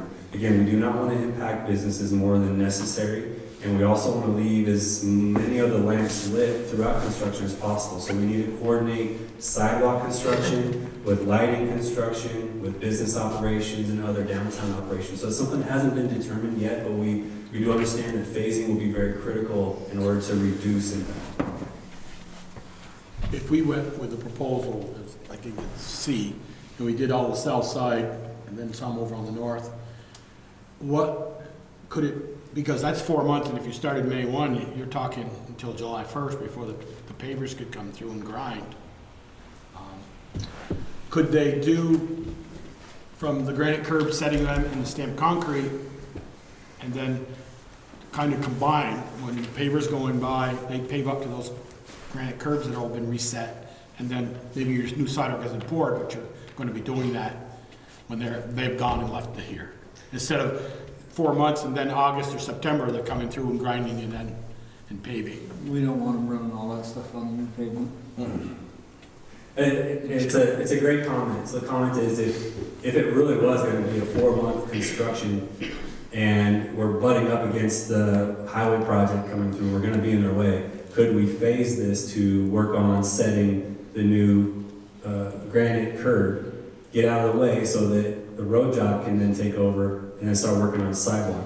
And I think that's a great phasing opportunity. We obviously want to look at where our construction season's actually going to hit, and then where the other project is, and start making phases to coordinate with other projects and reducing impact. I mean, my excavator friend here in front of me says, well, you don't want to run the excavator over that new pavement, but maybe with working with V-Trans, could say you can come and do the base in June or July if you get your paper, and then do your final coat. Sure.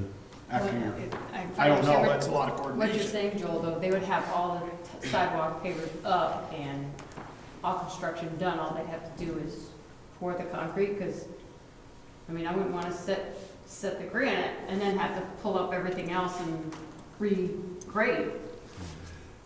Yeah, we don't want to duplicate Right. any work, right? So it's that, but I think it's a valid option. There might be some things we can do in the roadway, get out of the roadway if we truly are that close to the highway construction coming through. But again, it's something we need to look at after we select an alternative and start getting into preliminary design, which does include phasing. We'll start looking at phasing to reduce impact and stay out of the way of the highway job.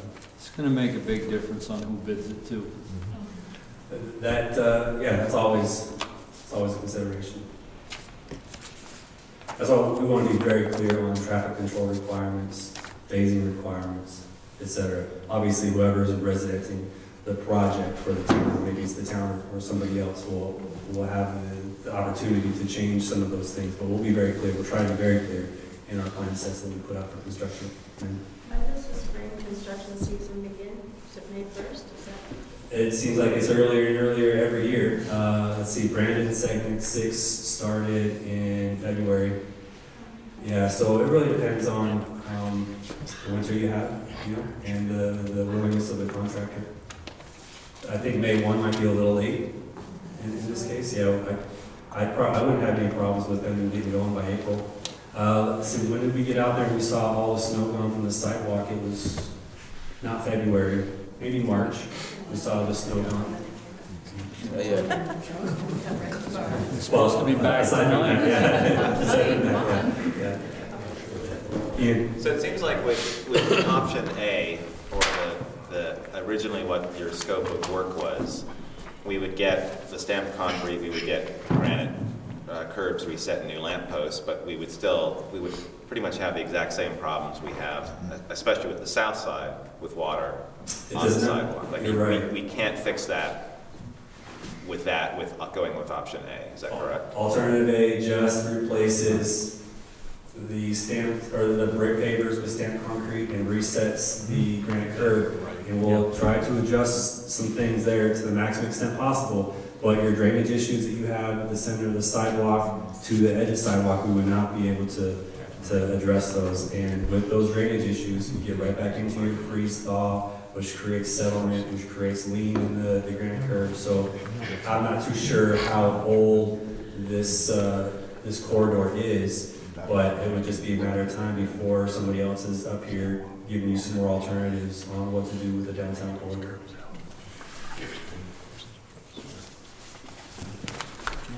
So I just back to that one picture. Should that be 2 cars there or just one? Should there, I mean, you come out of this, Carol said, you come out of that drive and there's, no traffic there. You mean another parking Blind spot for pulling out there, right, to try to see if you're gonna go turn right, if you're gonna turn left coming out of that alley. Some towns, and I think even one of the state standards has 20 feet either side of a driveway. Town highways certainly, but even driveways, 20 feet either side, just so you can see and pull out. So, I mean, I don't wanna limit all the parking, but, I mean, you got 2 alleys there that, you got some out on Main out back and some other parking out back, that they come out of that yard too. And again, Mr. Lathrop is coming up after me, and he'll be talking about what the highway project is doing, and they're going to have, they're going to be tearing this up, and they're going to be doing the restriping. We are, my portion, the sidewalk and lighting improvements, will be focusing on the granite curb. What you want to do in the roadway will really depend on the state's project and who's doing the striping. Yeah. Any other questions before I go to my last beautiful slide? And this is a little bit extravagant, I apologize, but we couldn't find a better example of what a newly paved driveway looks like without the crosswalk going across. And this isn't anywhere near us. And I tried to find an example of what it would look like with the sidewalk going across the driveway. But I couldn't find a picture that resembled the application that you have here in downtown Bristol. But you can see as a pedestrian, it looks like the vehicles have the right of way. And what we're trying to portray in the downtown corridor is that the pedestrians have the right of way. Until Carol runs over. Until Carol runs over, we said. I should also, this might segue into Chris's presentation. But I also want to talk about how some of the additional costs work with crossing driveways with stamped concrete and sidewalk. And so the additional cost to the sidewalk project would be, of course, the additional excavation and installation of concrete. And it's thicker concrete. It has to be 8 inches instead of 5 inches in order to handle the vehicle load. That is an additional cost to the project. When we show the the stamped concrete crossing the drive, that's not really an increased cost to the project because we have to trench this for electrical conduit anyways. We're digging that up. And then we have to replace it with something. And we can replace it with asphalt, or we can replace it with stamped concrete or something that we can maintain during the winter that looks similar to the stamped concrete. With the stamped concrete would also have to be 8 inches then, right? That's correct. The stamped concrete would also be 8 inches. So if we don't do anything across the drives, and Chris will, I believe, speak about this in his presentation, if we don't do anything across the driveways, V-Trans is currently scoped to remove and pave 4 feet into the driveway. unless there's concrete sidewalk, then they will remove and pave up to the concrete sidewalk. I believe there's also one crossing at the Shaw's in downtown. So when we get to that slide, just want to make sure I get this right. This guy. And that's currently striped as a crosswalk, and that's not something that's not a standard to have a crosswalk going across a commercial drive. That's just a sidewalk application. Okay, so that's why we show the sidewalk going across and not a crosswalk. You would have a crosswalk when you're crossing the actual state or a different roadway. Here. So in this case, although it is striped as a crosswalk, just wanted to point out that if we do nothing across the drive here, the state has agreed to remove asphalt to the back side of this existing crosswalk, repave, and restripe it as a crosswalk. But again, that wouldn't be the typical standard for that application. Okay, I'm out of gas. So, if there are no further questions, will I hand it back to you, Valerie? Oh, I got one more in the back. Going back a little bit to the lamp post, instead of having a locking cover, could you have a screw cover and have a designated screwdriver? Like a key, like a special key to open? Right. Yeah, I don't believe Sternberg has that option.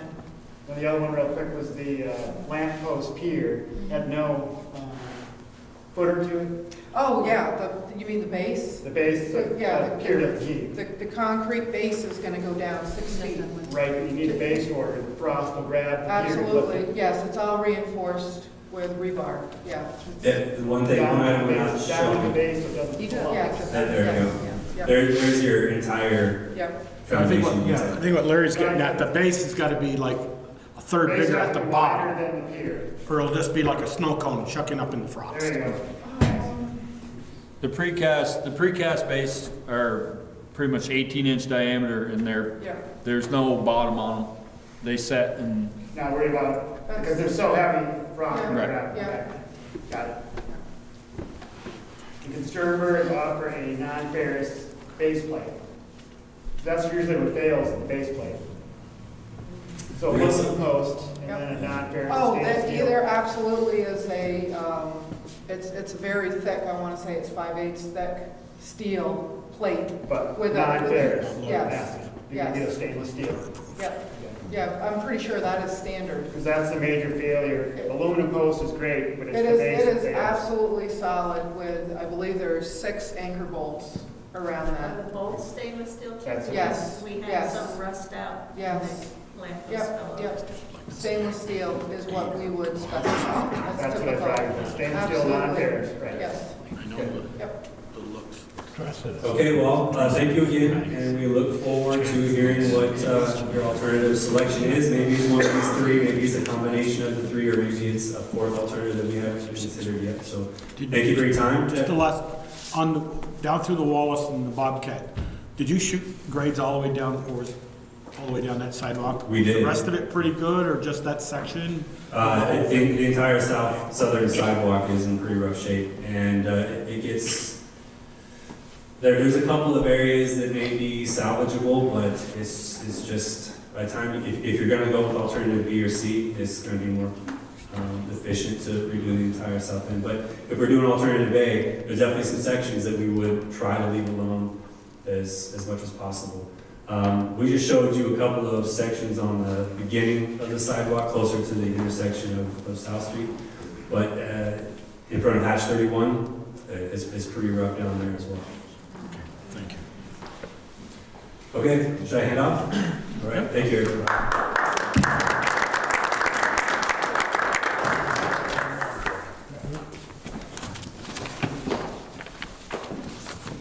Well, that's a tough act to follow. I won't be as long. Since firing that up, my name is Chris Lathrop. I work for Du Bois and King as well. Myself and my team design roadway projects for V-Trans. With me tonight is the actual V-Trans project manager, Brandon Kip. He'll be here to answer any questions. Our presentation really is just going through the scope of the project coming through and then opening up to any questions that you might have. So this is called the Bristol Class 1 paving project. This is obviously 116 through the village here.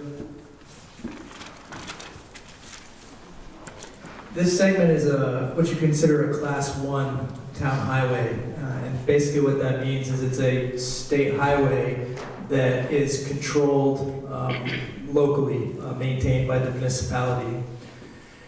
And what that does is provide some flexibility to the V-Trans standards that would be applied if it was not maintained by the municipality. And some of those things they have more control of the municipality over the posted speeds, the crosswalk locations, can basically go where you want to put them, and not have to follow the standard criteria. Travel lane widths, shoulder widths, on-street parking. You don't typically see the angled parking that you have downtown on a state highway, so that's another flexibility that you have, as well as locating bulb outs or curb extensions for traffic calming. So every 10 to 15 years, normally, the state will come through and do an improvement project. As you can see, the last time it was actually done was 1997. I think it's been delayed a couple of years anyways because of the water line projects and drainage that was just done a couple of years ago. But it's been a while.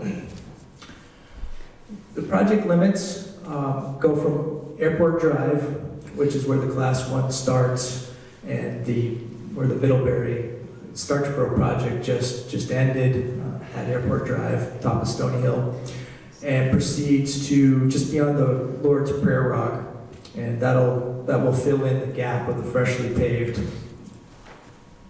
roadway that was which was done with the Middlebury Starchboro project.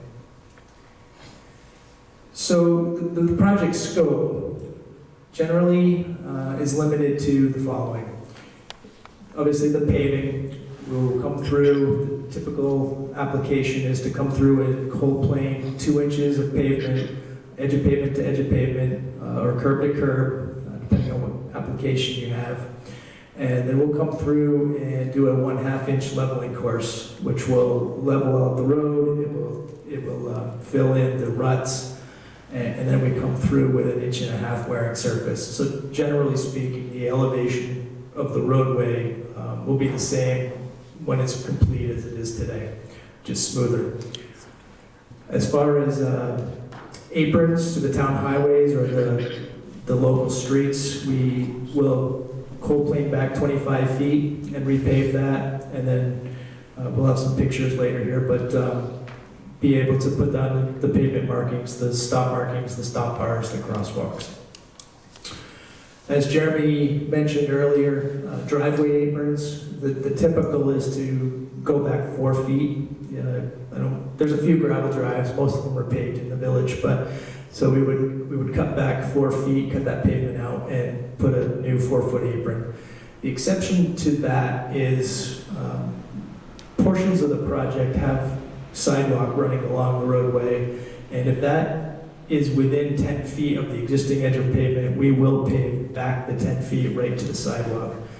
Once it goes beyond that, and as you come east through the village, the separation does go beyond that 10 feet, we would revert back to the 4-foot aprons. We also go and evaluate all this existing signage and look at it for either age or condition. And the typical signs would be the stop signs. You don't have legal load limits in the village, but on our other projects we do those. The speed limit signs, pedestrian crossings, the handicap accessible parking signs, parking restrictions, and any of the street signs that are non-compliant. So the old ones were all uppercase letters. Now the standard is to have the first letter uppercase and the remaining ones lowercase. We have proposed, and we can talk about this, but as I'm sure you've seen, some of them are quite large now, 12-inch blades. They're just not in character of a village setting. So we have proposed to use the 8-inch, which will match what's out here at the intersection, the main street, South Street, and East and West Street, North Street, which is the first one. It's for consistency throughout the village. With the exception of the Firehouse Drive was put in a little bit larger, and Airport Drive is a little bit larger as well. Guardrail improvements. A lot of the class ones don't have guardrail. You do have 3 segments of guardrail. The first one being from Martin's down to the Creamy Stand, and then there's a couple more down on East Street. Most of it's in pretty good shape, so a couple of the runs will actually be just reset for height, and then the easterlymost down by the Lord's Prayer Rock will actually be replaced. It's leaning a little bit, and we'll put back new guardrail with 8-foot posts. Obviously, after it's paved, we'll be doing all the new pavement markings, including the center lines, edge lines, parking, the stop bars, stop symbols, handicap symbols, crosswalk markings.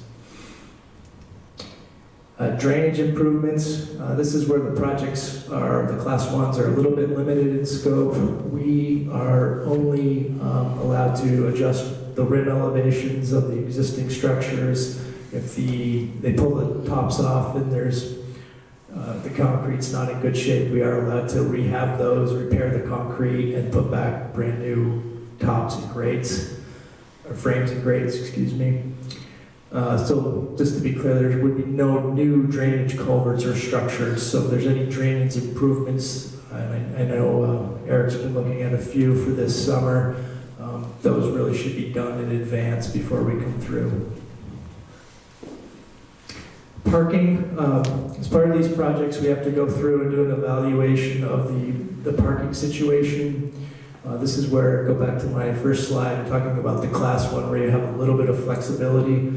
If there's any state standards, you have some flexibility to not follow those, but anything that's METCD required, we are not allowed to stripe something that doesn't meet that. So there are a couple spots that we'll talk about here. The first one actually is parking spot in front of Houghton Hall. There's currently, let me just skip ahead for a minute.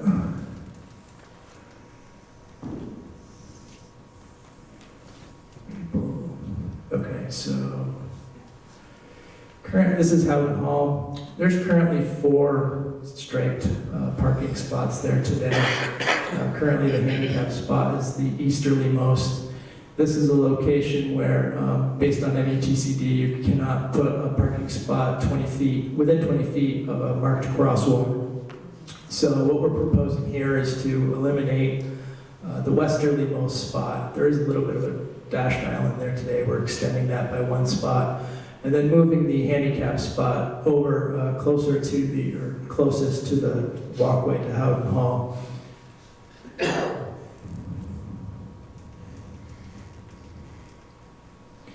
The other spot that we are recommending to remove, and this is actually one that's been a concern of at least some of the select board, is the handicap spot right out front of the building. That was actually installed, I believe it was in 2015, as part of the signalization project. It is located too close to the crosswalk at the intersection, as well as there's only 3 or 4 feet from opening your door up into the travel lane. So we looked at a couple possible relocations of that, one of which would be across the street at the park. There's a couple different alternatives we could do here. The one I've shown is to eliminate 1 spot and create a little island there for room for the handicapped person to come out and put their wheelchair, or maybe it's the crutches or whatever, but need extra space in between that car and the next spot. So that would eliminate 1 spot by moving the handicap spot there. Another alternative that was discussed was putting it around the corner here on South Street. And that is a possibility, although as I was looking at this today, this we weren't going beyond basically this joint before, but I think if we do, we're going to be restricted from putting this within 20 feet of this crosswalk as well. So that might require this one to be eliminated and put the handicap spot there. The third option is, and Brandon can clarify this, but we are not allowed to stripe this, but we can not stripe it, and you can put it back when we leave. So that's kind of the third option. Two questions. Sure. Your alternative two, we already have a handicap parking spot down that way. You do, and if you were determined that that's close enough that losing one is okay, that would be acceptable as well. Okay, well, on the other, I mean, when we did the 2015 lights, the state, the 2015, they put that handicap parking spot there. You didn't want it there then? Yes, they did. It's not NUTCD standards. Just asking. Chris? Yes. That the ADA spot that's right in front of Holly Hall, could that be converted to an ordinary spot?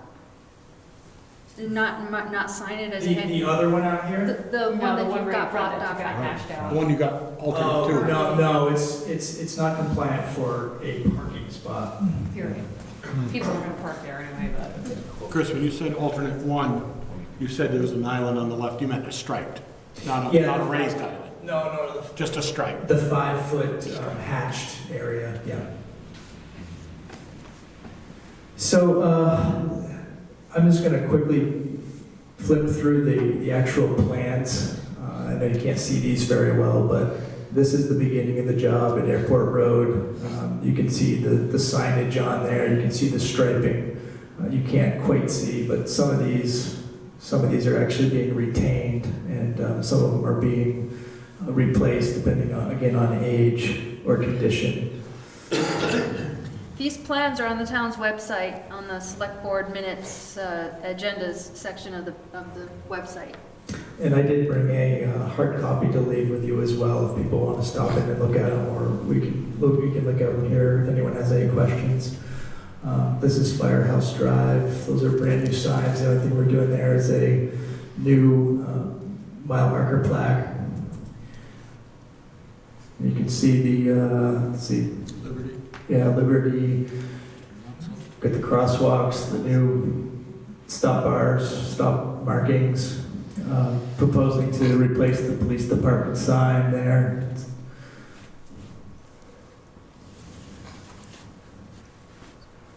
We have Maple Street. We had to take a field trip here and talk to the what's his title? Brandon? Sorry? John Kaplan? Yeah. The bike and ped coordinator for V-Trans, because this is kind of a non-standard crossing. As most people probably realize, it used to be right across from the mobile, which was not ideal either. It goes right into the back of the parking at the Craigie stand. So they have allowed us to restripe this where it's been moved to, and we will provide a little concrete ramp from the sidewalk out to that, and provide signage as well.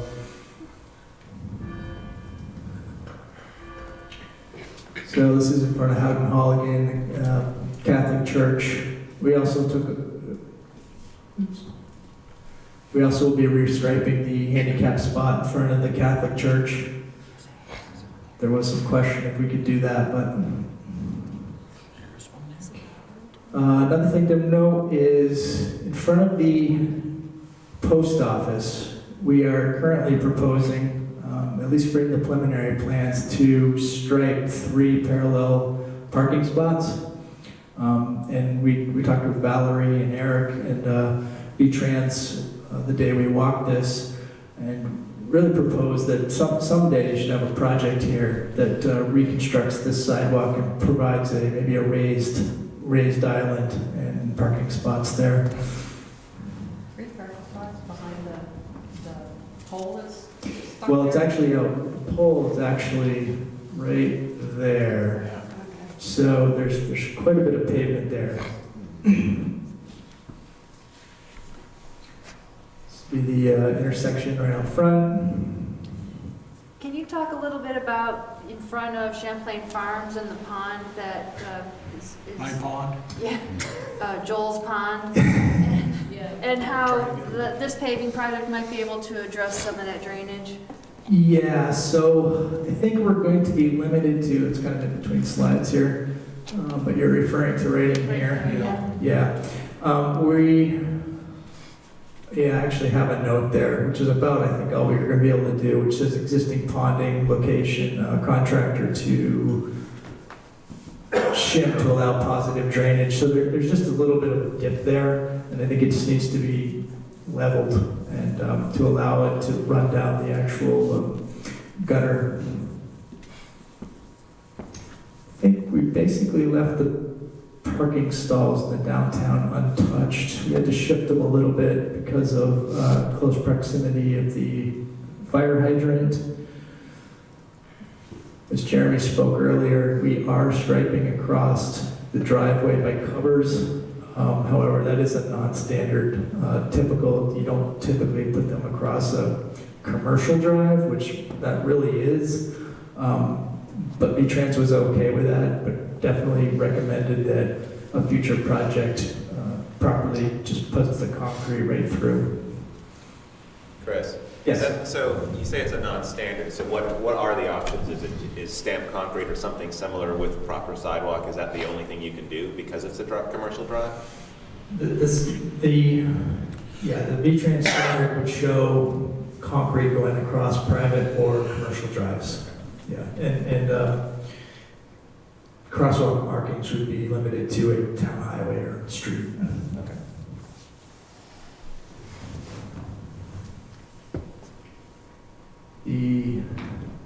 Showed it in a different color here, but there's a couple locations as we move to the end of the project where there's some existing bituminous swales. We're proposing to remove that and replace those with new bituminous.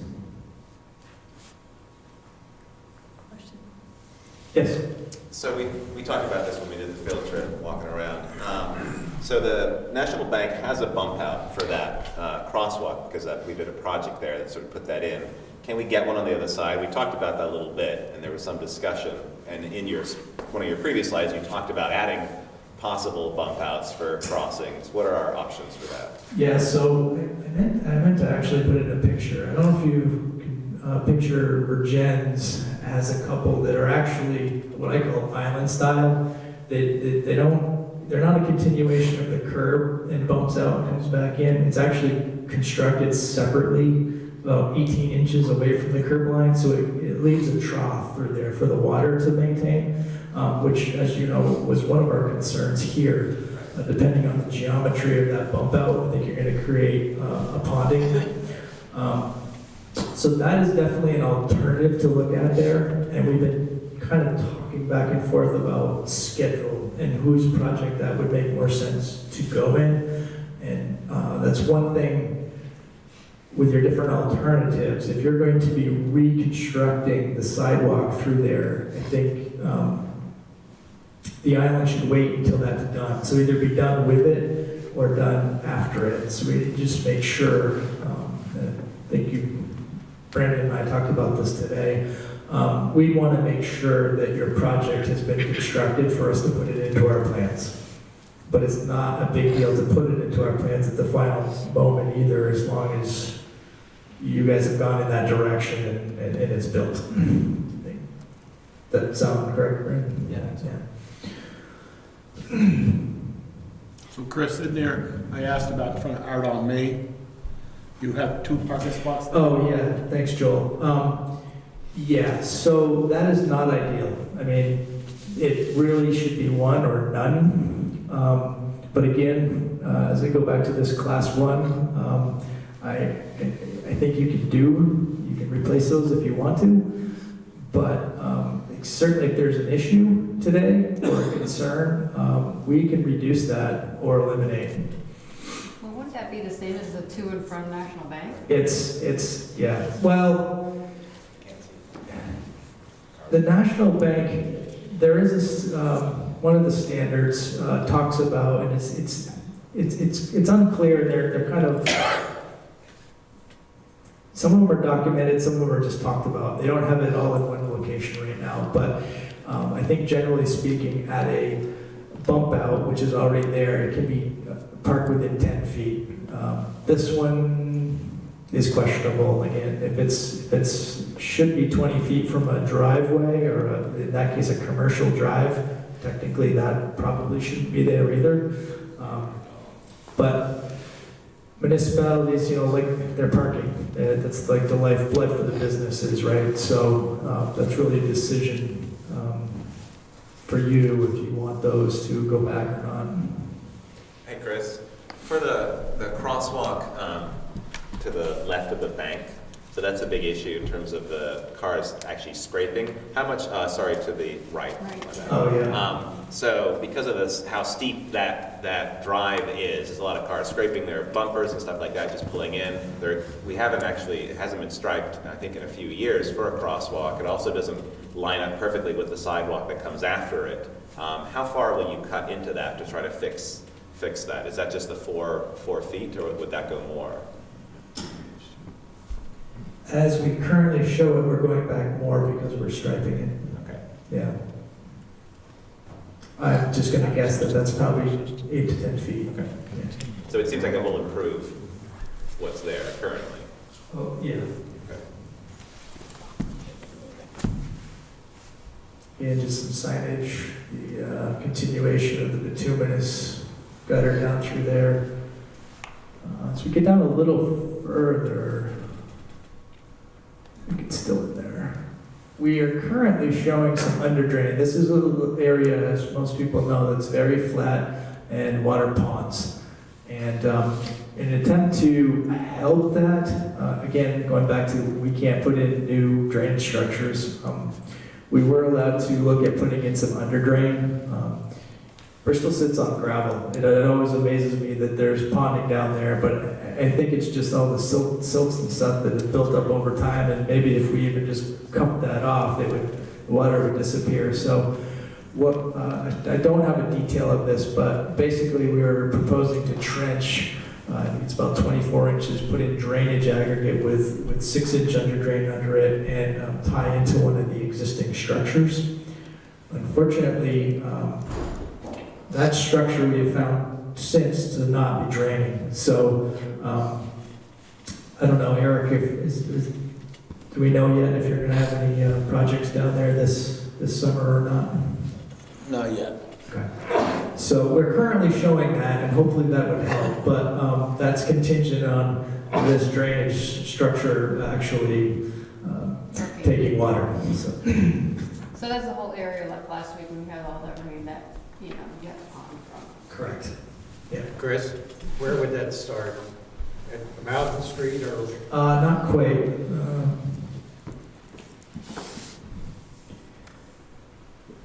So it's starting right there, and Mountain Street would be right about here. So three houses down, I think. Okay, there's significant ponding. I live at the first house. On the corner? Yeah, right on the corner. And at our driveway, it comes in and goes down the sidewalk. Yeah. You know about that. Yeah, but where he's talking is the road actually pitches both ways. So where he's pointing at is kind of the high point of the road, and then your drainage actually goes back towards Mountain Street. Your water runs that way, whereas the other water runs the other way. Yeah. Can anything be done about our pond? Yeah, we're going to stock it. You might not like it. The solution for yours is to take the grass belt that's between the road and the sidewalk, peel that all right out so it's flush, put a little bit of a swale in right there, and have that drain into the Mountain Street drain. Can you do that? At some point. Put it on the to-do list. I was thinking maybe tomorrow. Sure. No, but yeah, that is a possibility to get done, and we can definitely put it on the list. Yeah, it'd be great because the sidewalk ices up. Yeah, right through there is bad. Yeah, oh, I agree with you. Yeah. Okay. Before they come, will they pave this way? That'd be cool. Yeah. So moving on, this is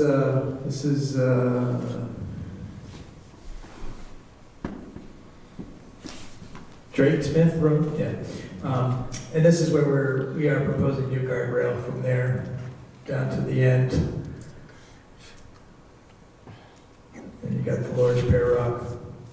And Chris, is there any thought, I mean, we all know how it can get a little treacherous around going around the rock, of building that up towards the bank a little, widening the road towards? Talking about the cut slope? Yeah, the cut slope that's kind of Well, I think 8 we inch had some minus there. challenges on the state system project, didn't we? Didn't we have some constraints? We tried doing that, or we looked into that. What? 25 years ago, they thought they were gonna put a little retaining wall there and shut the road to the, along the mountainside a little more. I would say that that's outside the scope of this. It's going to get into cutting into that bank and into geotextile, and that would quickly, he'd start shaking his head and tell me no. But I think you looked into that with the state route system project that we had recently, and that there was no room to shift it over with the constraints of the 2-inch mill and fill project. Right. Yeah. And then down, can you go back to where the creepy stand is? Oh, I forgot to mention that too, Joel. That needs a similar, oops, where are we? I don't know if you ever got that picture a couple years ago. I did, and that did not, that did not make the preliminary plans, but again, it's gonna have to have some similar note to out here. I did take a look at that. It looks like it just needs some shitting to get the water. The water goes to the west. Yeah. Yep. He's referring to some ponding water next to the creamy stand and parking lot. So unless anyone has any questions on the plans. Yeah. Is there any plan when you restripe the roads to narrow the automobile travel lane? Yeah, so the travel lanes will be 11 feet. I'm quite certain what's out there today is wider than that, so obviously that will narrow it up, hopefully slow traffic a little bit, but also allow for some wider shoulders. The asphalt itself? Very little. There's a couple spots where we're a foot or so, where we can. Gain a foot and bring the line in a foot. You gain some shoulder, yeah. Pedestrian traffic and bicycle traffic. Correct. Yep. Yes? So along those lines, you haven't said anything about shoulder width, but looking at these plans a few weeks ago, it seemed like the shoulder widths were 3 or 4 feet west of downtown, but east of downtown, they got kind of narrow. It gets narrow because of the slopes on, the downhill slopes on the south side and the slopes on the, uphill slopes on the other side. Yep. So there isn't enough room to... We've widened where we think we can widen. Yeah. Well, along the same lines in a way, I guess, one thought I had was where the shoulders get narrow and and in going through downtown where there's the diagonal parking, it might be worthwhile to have signs that indicate bicycles are allowed to take the whole lane. The sharrows. Well, sharrows are on the pavement usually, and that's one approach, or that in conjunction with a sign that simply, says bicycles may use full lane. Because in those situations, they really should, especially in downtown with the diagonal parking. You don't want to be bicycling, 2 or 3 feet away from a car that may suddenly back out into you. Right. You want to be using the full lane, and it's helpful, useful to alert motorists to the fact that if I'm a bicycle and I'm in the middle of the lane, it's okay that I'm there. Sure. And I think we had talked briefly about that, and we hadn't really looked at the bike perspective because it was our understanding that the town hadn't really been looking into the bike. Is that correct, Valerie? Yeah, I had not been involved in those conversations. There was a letter from somebody who said that was one of the Yes. suggestions Okay. that I read. No, we can definitely look into that and entertain it. Chris, was there, remember I asked this fella here at the last presentation about, it gets a little choked up down by the restaurants and Oh, Kimber's sorry, office yeah. supply? Yeah. Is there some? So I think what you were asking was, can you angle the parking, whoops, another way. Could you go at maybe a different angle? Yeah. Because you're talking about when you get down in here. Right. You basically go from, I forget what it is. Nice and wide up there. Yeah, it's like 20 feet here to 11. Yeah, I mean, there's times you have to stop and wait for someone to come the other way, because there's a truck parked there. Yeah. You just can't get through. We can take a look at that. It may end up losing a spot or two, but we can Keep look. losing spots. Can that be marked compact cars only in the first couple of spaces? I have seen that. Yeah. Sure. Is that, like I said, that's for, is that, would you enforce that, or?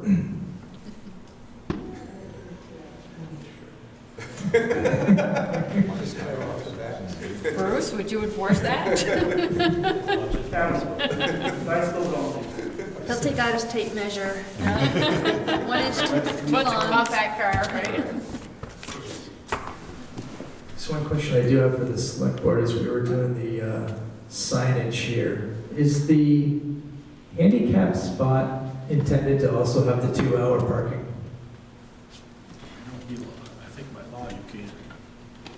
Okay, because we changed the signage around, because, I didn't mention that either, that we had moved this handicap spot from here to here, just so that, again, you'd have that refuge and they can access the pedestrian ramp and the crosswalk. And moving the signs, we moved the 2-hour parking over, and was thinking that probably was appropriate.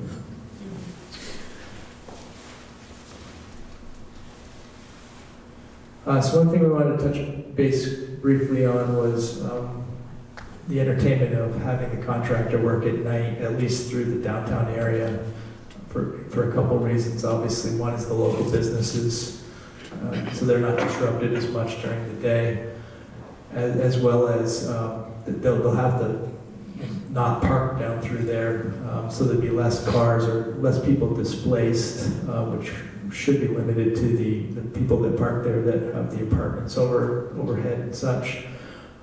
So that's something for you guys to discuss. And Would that be 5 days a week or 7 days a week?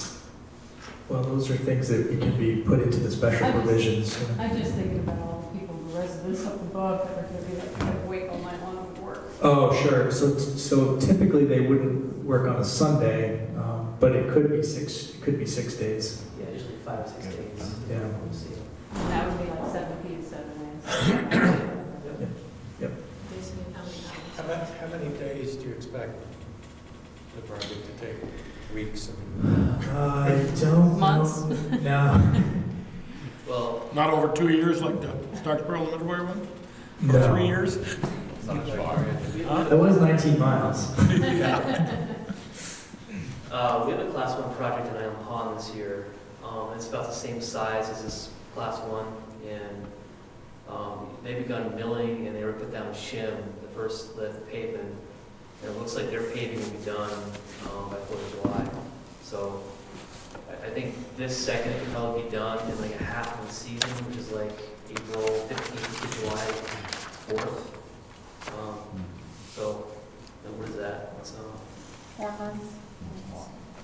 yeah, I mean, I think it'll be pretty quick. It's a pretty small class 1 comparatively to other class 1 ones that we've dealt with. So Good. the one in Island Pond is pretty fast. I think this one would also be pretty fast. I think the biggest thing for me is trying to coordinate the lighting project. That's the So biggest. I was just going to ask that question there. So we voted for, I guess it's C, the hire for 4 months, one for the lighting, and it was started April 1. Could this project start August 1st and still be done by the fall, early fall for foliage season? Yeah, this means the whole thing start August 1st and then be done by. The paving part. The paving. I think we're going to want to do some work in the village because there's going to be some utility structures, catch basins, milling. There's gonna be other things that are gonna constrain that schedule, so to me, I think starting August 1st and having it completed by the foliage season is a little bit, we might have to tweak the contract so that they can at least do some billing or something else in the village while that lighting project is From the happening. street light to the large or to Airport Drive, could be doing the same time? Yeah, so maybe they can like mill, coal plane, shim, and do everything else outside of the lighting plan area. That's one option that we can probably discuss and try to hard code that into our special provisions just to work with the lighting project. The other challenge we have with coordination and schedule is this is being bid with Virgin's Class 1 as well, and I believe they had a few limitations as well. We don't like to put too many restraints on the contractor, but Well, I saw here number 24, listed Pocock Rock, Harbor Festival, the Grand Fondo Bike Race, the coin drop, and we didn't have the 4th of July. Yeah. And I thought, I think we ought to put that on there, don't you think, Ted? good comment. When you consider it's the longest running and best. Yeah, actually, he just mentioned that that's a default holiday. Those are additions to those, yeah. Did you have a question, Valerie? Would it make sense to start at the Airport Drive end of the project area and work in that direction, eastward? Just to try to maximize the time available for the sidewalk project? Yeah, I mean, the milling parts, they're gonna mill in a day or two, a couple of days, I would say. So, as Brandon alluded, there is the utilities to adjust and rehabs, guardrail. There are other things, but Chris, I was an employee here of the town, mentioned the other day, there's some talk, or I guess, of trying to put some of those flashing set of crosswalk warnings, like Middlebury has, a couple of those. yeah, that was mentioned at the same crossing at the National Bank of Middlebury. There, and maybe down here by Catholic Church, or a couple spots they mentioned to me. Whether we got the grant or didn't get a grant now, would the time be now to put at least a conduit underground? Yeah. Solar. You could do solar, talk to Virgin's, they just put in like 5 of them last year. Yeah, that's what Middlebury has. So is that the same so we're looking at, that's part of the downtown pedestrian safety project that Core's working on with the police department. So if we're looking at those as well as signage, like speed reduction signage and other things, now is the time to sort of work on those projects. So by the time you get here, when you're replacing signs, if we get approved and manage to do everything we want to do, you could then put up the new signs, right? If we want to do that, and let's say it changes, because it's 30 miles an hour through the downtown, which is way too fast, we want to get that reduced. So that means changing the signage as you enter from both directions. Sure, I mean, I would guess that if you have that information in advance, we can incorporate it. Okay. Yeah, so we're probably gonna go out to bid in November, December of this year. So as long as we have that information, in October or November while we're putting together the contract plans, we can just make that change right then and there. Because some of it would be as simple just as signage, like instead of putting a 30 mile an hour, you might put a 25 mile an hour Yeah, sign, but you still have to have those made. Inexpensive to, Yeah. Okay. How dusty is this project likely to be? Say that again? Dusty? How much dust will be down to like the base where there's dirt and sand, or is it? No, there's definitely some dust associated with the coal plane operation, but once that's down, it's not down to gravel. Are there dust mitigation clauses in the contract? They do carry dust. I'm just, when the water project was done on North Street, and it came down through the intersection, the dust was unbelievable for like about a month, and it was really not very good for the businesses downtown, or people breathing and everything, so. I made a note to myself, we're doing another street project, make sure there's dust mitigation clause in there.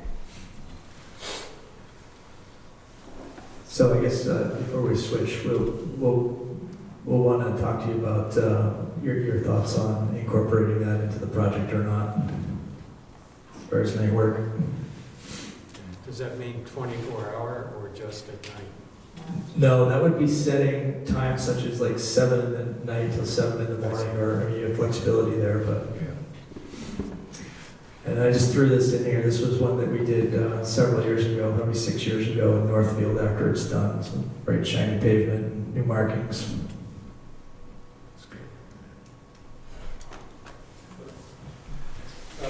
Guardrails, you mentioned 2 or 3 places. Are they going to be replaced or? Only one place is being replaced based on damage, and it's leaning over, so we're putting deeper posts in the, yes, yeah. Again, from a bicyclist perspective, especially in that area, the shoulders are narrow, and the guardrail is right out at the edge of the pavement. It doesn't really leave much room for the bicyclist. So it's ever possible to move the guardrail a little farther away. Usually it isn't, because the guardrail is there because it's probably a drop off. Yeah, it's also the standard to put it right at the edge of pavement. But at any rate, if that's another reason perhaps for sharrows or signage to then tell motorists if bicycles maybe not their lane because they need to be there. Sure. We'll coordinate with the V-Trans biking ped and come up with a recommendation. Chris, you're replacing 2 separate guardrails. The one south of Hatch 31, and then the one that goes over the hill by Driftwood. I believe one of those we were only adjusting. Could you repeat the question? I said the guardrails that they're replacing are the ones just south of Hatch 31, that set, and then the one below Driftwood. Actually, we're not touching the one by Hatch. That's behind the sidewalk. We're not touching that one. So the one you're replacing is the one we have on Driftwood? Yes. So that one, They just replaced it. some of that was replaced when the tractor trailer took out most of it 3 or 4 years ago. I believe, based on our field assessment, that was all leaning. We can take another look at that. Yeah. They just, because it wasn't that long ago. It's relatively new. I'm not saying it wasn't put in right, but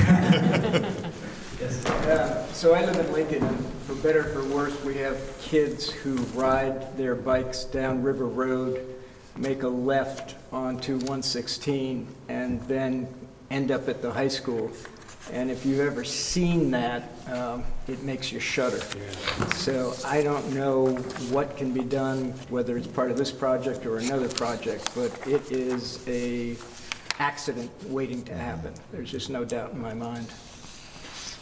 Where are you referring to? From the Twin Bridges all the way this way. Oh, okay. Gotcha. I mean, it's a serious, serious problem. So if the town opts to not follow your lead on the handicap parking, at least out in front of here, and decides to repaint after the project is done, is there any liability on the town if something happens? I don't know, I think that's a good question. I think in theory, I think the town is supposed to follow the MPCD, Okay. so. Just out of curiosity. You can leave it blank, you can change whatever you want. Okay. Chris, is it 20 spaces for every 20, you gotta have one handicap? Is that correct? Am I right in that? That's my second line guy. I don't It's recall. either 20 or 22, I believe. Well, if you keep eliminating them, we won't need that. Well, if it makes you feel any better, we're about to tell Virgins they have 26 that aren't standard, so. well, Just because they're not standard doesn't mean you can't have them. We can't stripe them. Yes. Because I counted all the parking spots, and I think there's 42 or 46. So we could eliminate this one out front and not, we still have 5 within the area. And be still, I think it's 20, last I checked for my parking lot. The parking lot says 20 per one. Right. But if you don't want somebody parking there, period, you're gonna have to. No, not stripe- out here. we're gonna have to I never stripe liked that that out. spot. Yeah. Somebody gets out. You're stepping onto the Right out in the, Roadway. yeah. Didn't like it 3 years, 4 years ago, and I still don't like it. Terrible one out here. There wasn't any thought though of cutting that, I mean, there's 6 or 8 feet of sidewalk there. Cutting back into that 2 feet. Yeah, we looked at that, but this one here, eliminating the stamped concrete area basically and. Bring it in, Bring it in further. But it's still too close to the crosswalk. So, still, yeah, it's still close to the crosswalk. But what was it that you said about if it's an existing bulb out, it's only 10 feet? 10 feet, right, I was just gonna say that, you just said something about a bump out, that was then 10 feet. That's at what I didn't say was that's at a mid-block crossing. This is at a signalized intersection. There's a reason. The fine print. Fine. Guess that's, do you have anything else you want to add? Just one thing to add on that one alternative across the street for the handicap. One option is to angle that one spot and then the rest do perpendicular. So that would just allow the handicap person to have one angled spot to get in real quick. And then the ability to back out with traffic a lot easier than the perpendicular spot.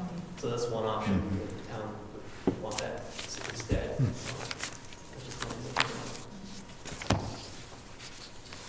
Any other questions? Thank you. Thank you. Thank you.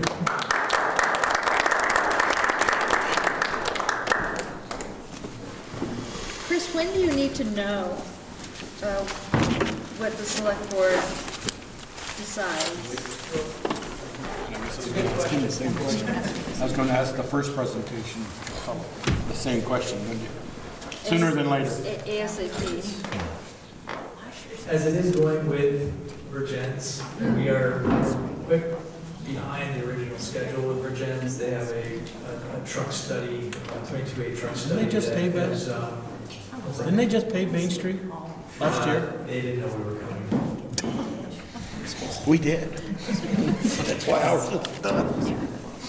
It is all paved. So we haven't submitted the preliminary plans because there's been a bunch of things that were recommended as part of that truck study that we've been asked to incorporate into the plans, such as bulb outs, et cetera. Right.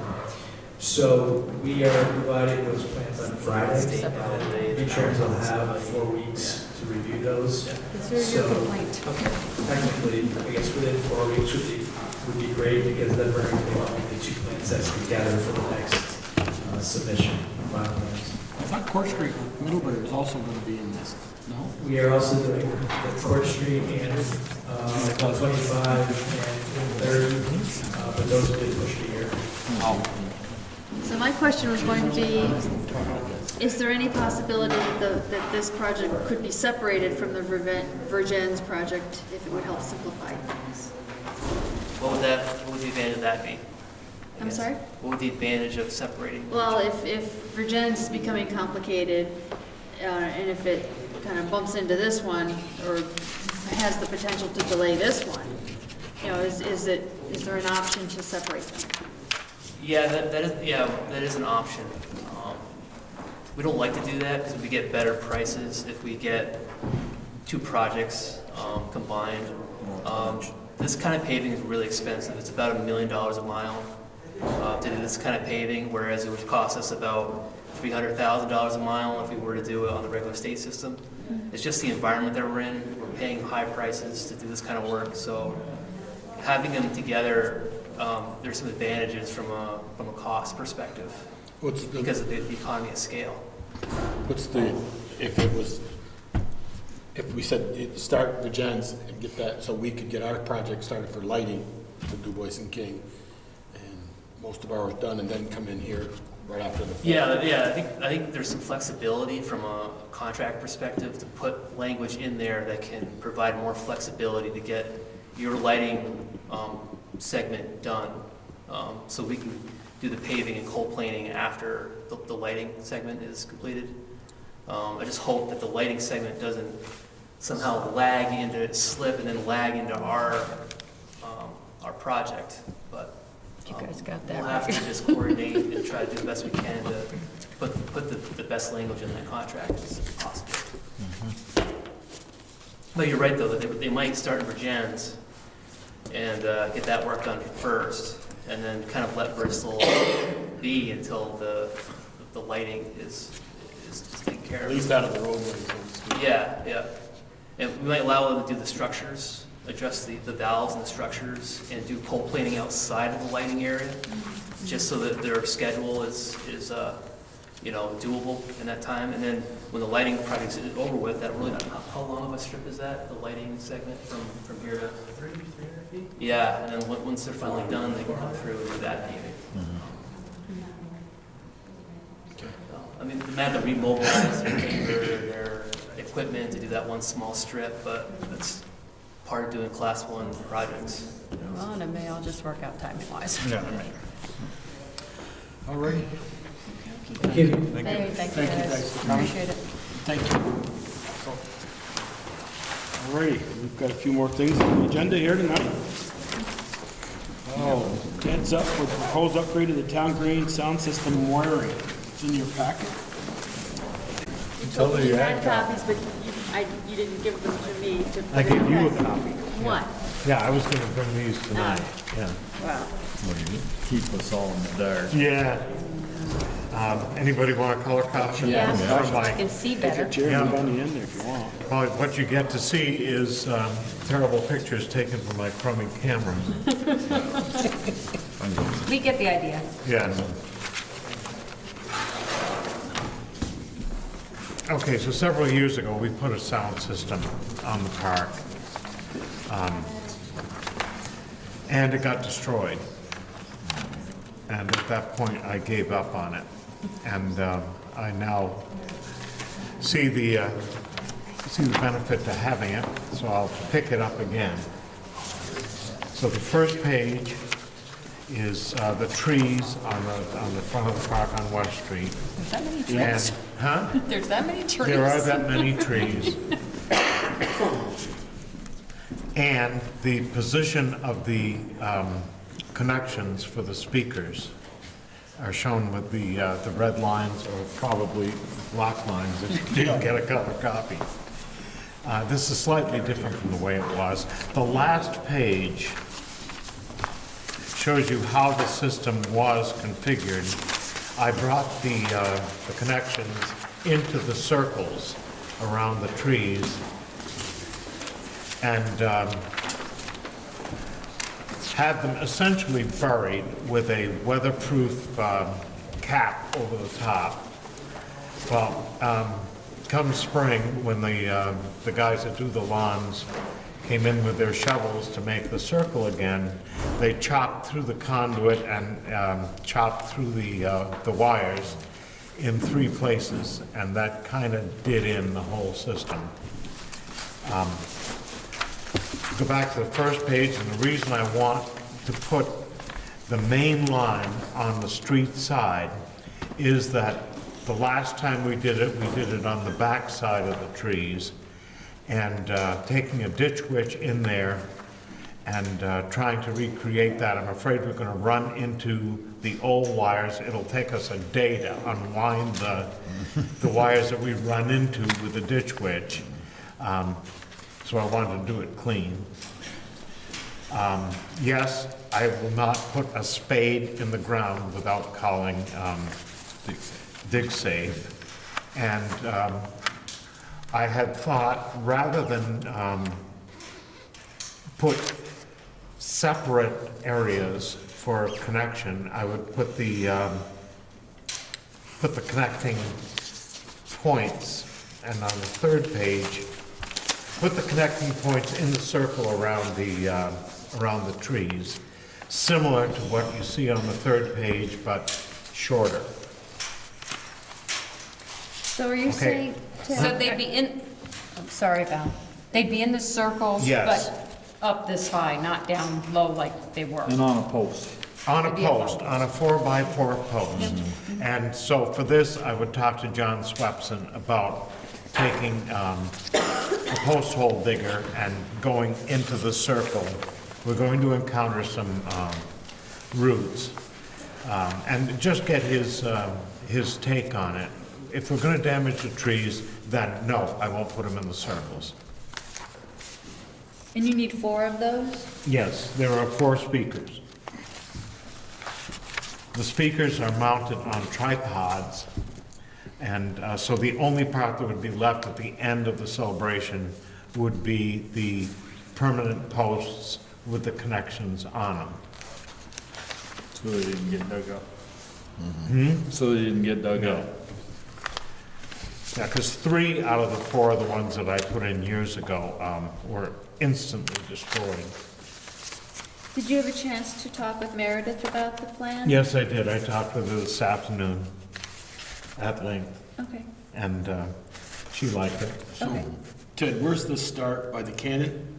The start is the tree by the cannon, okay? And that is shown Yeah, in I this see it. picture right here.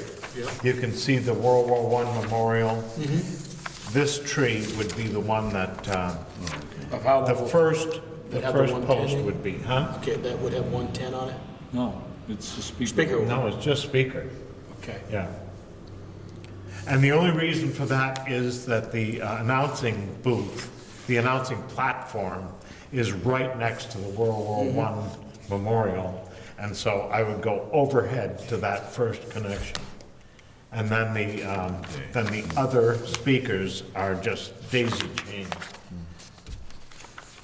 And did you say that the 4th of July committee is paying for it? Yes. Not Shelval? What are these numbers by the trees? Those are distances between trees. Oh, okay. Between Yeah, trunks. Yeah. Actually, they don't form a perfect line. I think this tree here is set back. Okay.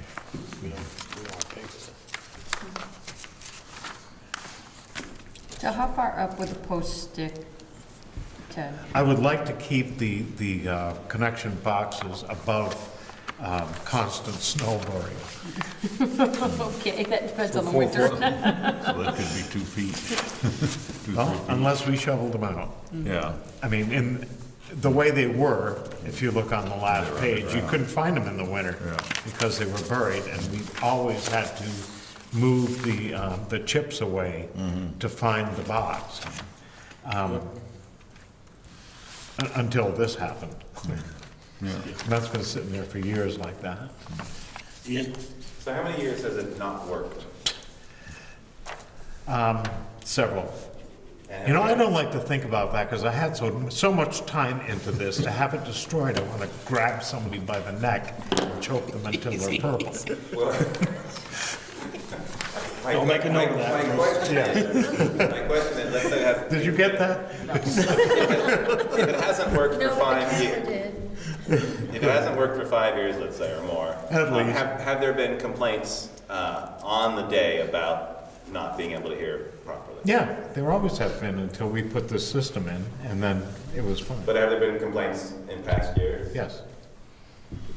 So how are you, like last year's 4th of July parade, I guess I'll follow up on that. We had a private sound system with 2 speakers. Okay. And they were both down at this end, so everybody up at the other end was left out.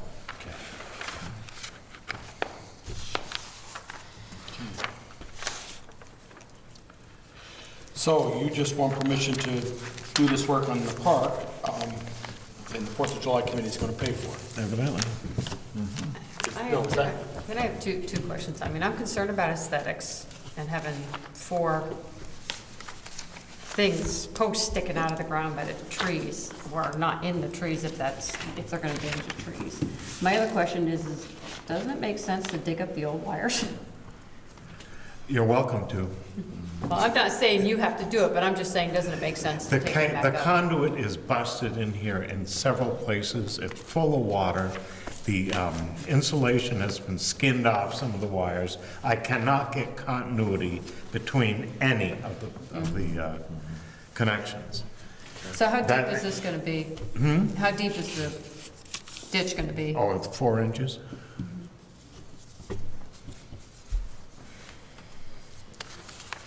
So what's your pleasure, people? Are you setting it in new conduit? Is it metal conduit or plastic? What I'm going to do is put it in plastic conduit on the straight run where it comes in and begins to turn up the pole will definitely be steel. Have you looked at other options in terms of if you didn't run something like this, to do the speaker arrays that could be raised higher, since you have sort of the infrastructure that gets. The speakers are on tripods that are movable. But you can, for events, you can hang a set of speakers and get them higher to have more audience be able to hear them. I mean, you have, for the event, you have large, pieces of equipment that are there that you could hang speakers from, if you looked at that as an option. I don't see what the height of the speakers has to do with how they're fed. This is going to be an outlet to plug a speaker wire in. No, I know, but I'm point it down. Higher up and point it down. Yeah. Would be able to have it go over people's heads as well as just be directed at them. Rather than they do end up over people's heads. The tripods are 6 feet tall. Right, but it's still straight rather than pointed down at where they can. Actually, we are going to have enough in just recreating the sound system to, without having to spend on increasing the height of the speakers. Yeah, it's a good idea next year.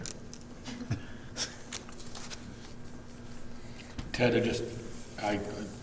I'm going to encourage that we vote for this project, but was there any thought of, because don't we have 2 speakers when they have the band concerts on the bandstand, or is that too far away to try to announce the parade as it's going by? You guys do a wonderful job. I don't this project, but I asked the question, could it, to save you guys some money? It's not, this ain't coming out of the town funds either, and I commend you guys for doing this, and girls and guys to do this. I just wonder if there was any thought to just have the 2 big speakers put that they use for the band, for, Memorial Day parade, those things up on the bandstand, and had the judging up there announced. I just asked the question. No, I'll do whatever you want. It worked out real well having 4 speakers when we installed it. The last time it was used was the Veterans Parade. Mm-hmm. And the reason that it was used was it's a good system. Can it be used for anything else? Yes. Yeah, the quality of the sound coming out of the speakers isn't great, so you're not going to be listening to beautiful music. It'll be tinny. So the outlet that is on the post, Yeah, is that an electrical outlet or some other kind it's a banana plug. Gotcha. It's all low voltage stuff. It only has voltage when it's in use. Yeah. Other than that, it's dead. That's it. Yeah. It's your pleasure, people. I still have concerns about aesthetics. I have concerns about people tripping over them, people getting injured over them. I mean, at least when they were in the ground, the likelihood of that happening was slim. And I understand totally from Ted why you don't want to do that again. I'm not going to. That's my concern. No. Not that I don't think it's a good idea to do that, but that's the I concern. mean, I do know, right in the middle of the girls' softball field out in center field, there is about a round 8-inch round cover that they unscrew to get power for the field hockey field and other things. And, I know that was, so they can mow right over the top of it, and tractor can drive over it, doesn't crush it. The aesthetics is almost minimal there, to Michelle's concern. But it's not a post sticking out of the But it's ground. not a post, it's, The difference, I think. but you'd have to unscrew those. And if you want to do it for cool Yule, or we got 2 feet of snow over there, trying to locate those, you'd have to GPS them to locate them, to dig off the snow and try to get the cover off. There's another problem there, so. Can they be flagged for winter time? For plowing, or just have a post that goes in there for winter that marks where it is? I'm not going to do it. You can find somebody else to do it if you want it done that way. Can they be wireless? We tried that. Actually, these things are wireless, but it worked wirelessly as long as there wasn't a parade. There was just too much interference, fire engines going by and interrupting. Sorry, just thought I'd ask. No, it's a good question, because that's why we bought this system, was we thought we could use it wirelessly. Sure. We started out announcing from the stairs out here and trying to broadcast wirelessly across the street, didn't work real well. Moved the announcing booth over by the World War I Memorial, still didn't work. So that's why we went to hardwired. Okay, fair enough. Good question. Is this something where you're doing the trenching and then you're filling it and then reseeding? So Yeah. it goes back to, Yeah, well, we can't leave the trench open. no, I understand that. Well, it just I mean, you're going down folds that it over, far. right? You You'll fold it probably back. cut it and it'll flop it right back down, put a pipe in there. Well, it's not going to turn the turf over, it's going to grind the Last turf. one more time. Okay, yeah, so And then Put it just back fill it in, back in. stomp it What's your down. pleasure, people?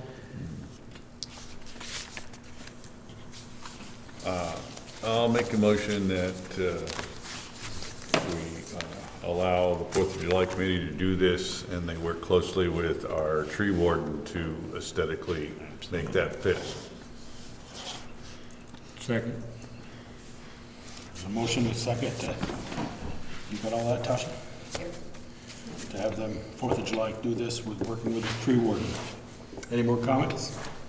How does this play with the ordinance that the town has on putting stuff on the park? Design review board? No, not that, just the. No. Structures. Not putting anything on the park that you're not taking off, since you're not I think taking we're off. replacing one. what we have. But it's still there, though. I think it's a maintenance. You won't see it. It's not a structure. Well, I do see it, because one of them's sticking out of the tree. Well, yeah, you know, that's easy to fix with a pair of wire cutters. Okay. Good question, Ian. I don't know the answer. I don't know. All those in favor, please say aye. Aye. Aye. Opposed? Nay. Water Commissioners, clarification of water connection fees and covered expenses. Have that in your packet. So hopefully folks had a chance to review my notes and the info in the packet. You may recall that last year that the Water Commission increased the connection fee from, I think, $200 to $500. The connection fee is just to connect to the water line. That's it, period. That's what it costs if you want water. Right. That has nothing to do with material. any materials or labor or anything. And I thought we Curb were stop. pretty clear about that when Yes, I we thought made so, this too. decision last And time. then it's up to whoever's installing the water, and whoever is getting the water, it's up to them to pay for all the materials. And then we added the cost of the meter into that. It can't, we supply the meter, but they pay for it. Other than that, they supply everything else. And they pay to put it in unless they hire our operator, and then they pay our operator. That's correct. Right. That was my understanding when we decided this last week. That's not an option, but yeah. I mean, Cyrus doesn't do a tap, so that's. Well, he could hire it done. He can call EJP. That's the responsibility of the tapper. Cyrus himself does not tap. Who's this then? So they'd have to call. Yeah, but that's besides. So my understanding correctly that the $500 fee does not include the curb stop and the installation from the main to the curb stop? That is correct. Once it's installed, we own it. And that's been consistent since I've been on the board. Yeah. Basically, it's $500 to say, I want to buy your water.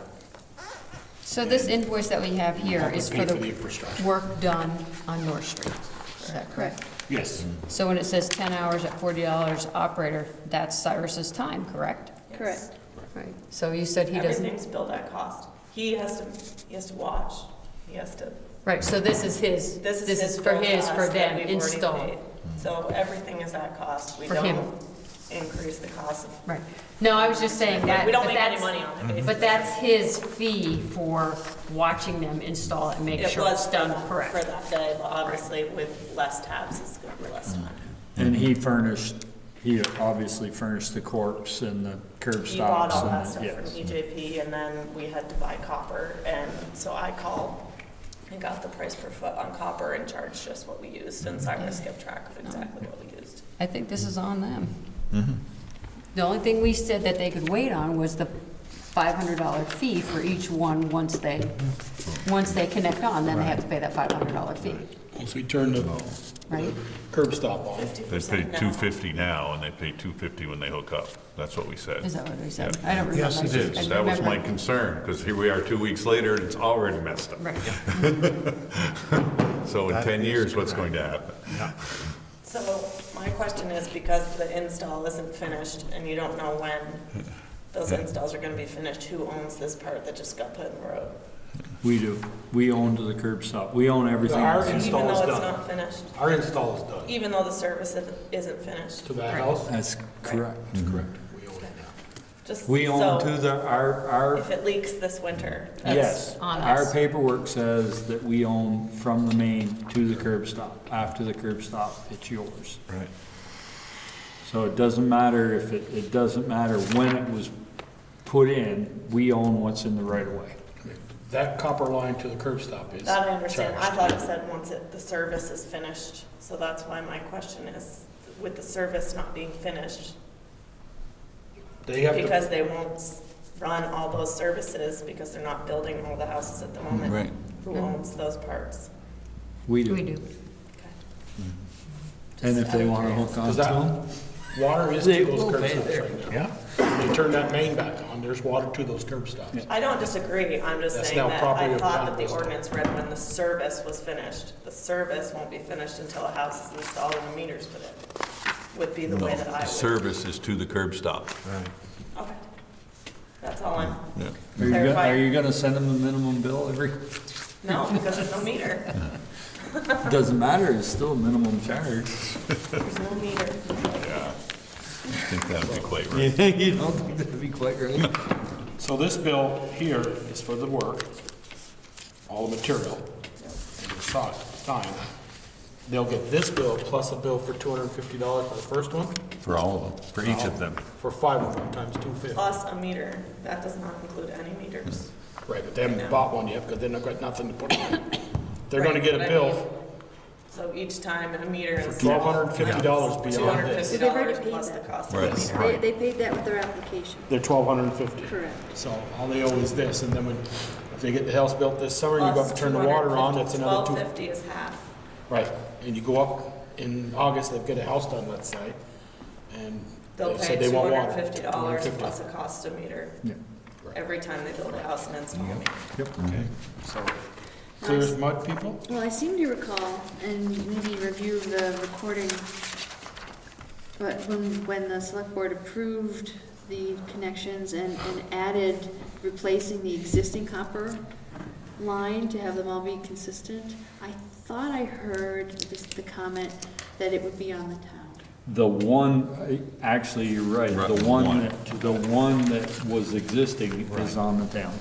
Is that who? Is on the town, It's so, reflected in that because there was technically 6, and we only put them for 5. okay. Correct. So I did reduce the bill to reflect 5 new, with the 6th being the replacement. But they still pay for the digging, Right. and that's been consistent for forever. So you clear with, everybody's clear on Appendix B, schedule for rates and charges. It's Valerie wanted to bring this up, someone wanted it too, to make sure. We'll make sure that the ordinance, when we revise it, is crystal clear on the A lot of revisions. So at the Peaker's concern, it says current charges for water service. Service charge is $22.47 per quarter per EU. Well, that's the actual usage bill. We're talking about connections. Well, no, underneath it says usage charge is $4.55 per thousand. So they will get a meter. Excuse me, they don't have a meter yet, but they'll get a bill. No, no. No, because they don't have a meter, so they don't have an account. And I guess anything that was leaking out of it would be our fault anyway, Yes. so Right. we couldn't charge them for that. Yeah, see, we don't get paid for any leak from the main to the meter. Even if you have a leak and you don't know it, or if you have a leak and it's prior to the meter. Before the meter, right, It's ours regardless, wherever it is. Right. Okay, do you want, we don't need a motion on it, do we? You didn't do anything. Didn't do anything? No. You just kind of gave them. Just clarification. Okay. Okay. Consider renewal of the line of credit with People's United Bank for the West Street project. Have that path. And to answer a question that Michelle had emailed me earlier today. Well, I read your email, but how much longer are we gonna be? Oh, we're in the home stretch. There are just, there's one outstanding question that we're waiting on USDA to clarify, and that is reimbursement for the liquidated damages that the town paid to the engineer. Even though that expense was ultimately deducted from the Munson invoices, the town still paid it. So according to our accounts, it's an expense, a direct expense. But up until recently, we had not included it in our ledger for reimbursement because we didn't think it was an eligible expense. But now we're finding that that expense is a gap between what we borrow from our line of credit versus what we might be getting reimbursed from USDA. So in other words, the USDA loan might be lower because of that eligibility question versus what we owe back to the bank. And we're trying to clarify if that's an eligible expense so that we don't have a gap between what we're getting from USDA and what we have to pay to the bank. Well, if it's not an eligible expense, then we're on the hook for whatever that gap is, right? Well, I think we can cover that because we hadn't been accounting for the interest payments that we paid on the prior interim financing. So that had not been included in our ledger to this point, but we're going to add that in as well. So that alone helps close that gap. Okey-dokey. But we're in the home stretch. So we need I'm hoping we don't see another one of these next a May. motion for this bond. No, it takes sooner. I moved, yes, I said I moved. Okay, I'm sorry. I didn't either. It was quick. Okay, there's a motion, somebody second? Second, Peter, yeah. All those in favor, please say aye. Aye. Opposed? Okay, It's not like we have a choice. right. It's true. Continue appointment or reappointment of town officials, possibly in deliberation executive session. You want to hold off on that? Do we have any more besides the one interview we had tonight? No, unfortunately. Okay, nobody's beating down the door? And you don't have to go into executive session No, if we you. have executive session. No, I say, Only for that. I say we move to, I'll move to appoint Carla to the Conservation Commission. Second. There's a motion, a second, to appoint Carla. Any discussion? Hearing, Ian? Sorry, I had a question about, you want to go ahead with that? It was about just a list of people. We're just acting on this. You got a question on the list of It people? was just another person's name. Say that again? It was just one of the appointments. I hadn't heard if Stephen was appointed to the Energy Committee, but I could ask that. It's on the list here. La Liberté or? Lance Lalibert. No, Lance that was or Lance, Stephen that was Stewart? Tyler. Yes, he was. No, Tyler. Yes, he Stephen was. was. Stephen. And then Lance, the last I heard was you were entertaining, asking if he was going to be on the Planning Commission? He declined. Okay. And so the select board had authorized his appointment to the Energy Committee if he declined the Planning Commission. Oh, okay. So the Energy Committee's composition has been expanded by one. So we have 8 members now. So, yes. Okay. This means somebody has to be absent every meeting, so you don't have a tie. Which probably will happen. Okay. Okay. All those in favor, Carl, please say aye. Aye. Opposed? Okay. Approval of minutes, meeting minutes of April 29th. They were emailed earlier today. I have a couple changes. I move, we accept them as adjusted. Or corrected, I guess. Second. A motion and a second to accept them as with the corrections. Michelle? Is that Ted who seconded? No. All those in favor, please say aye. Aye. Opposed?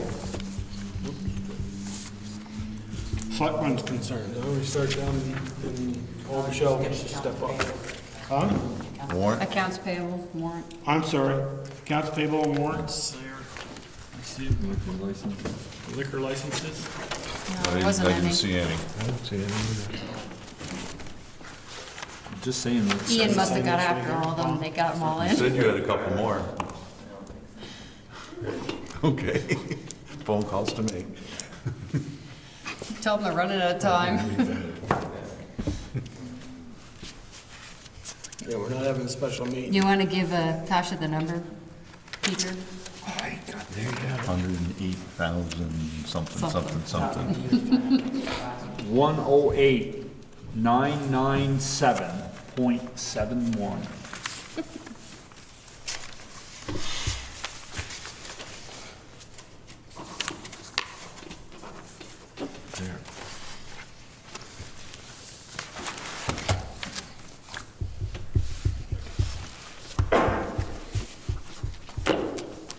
No liquor license speaker? I don't know.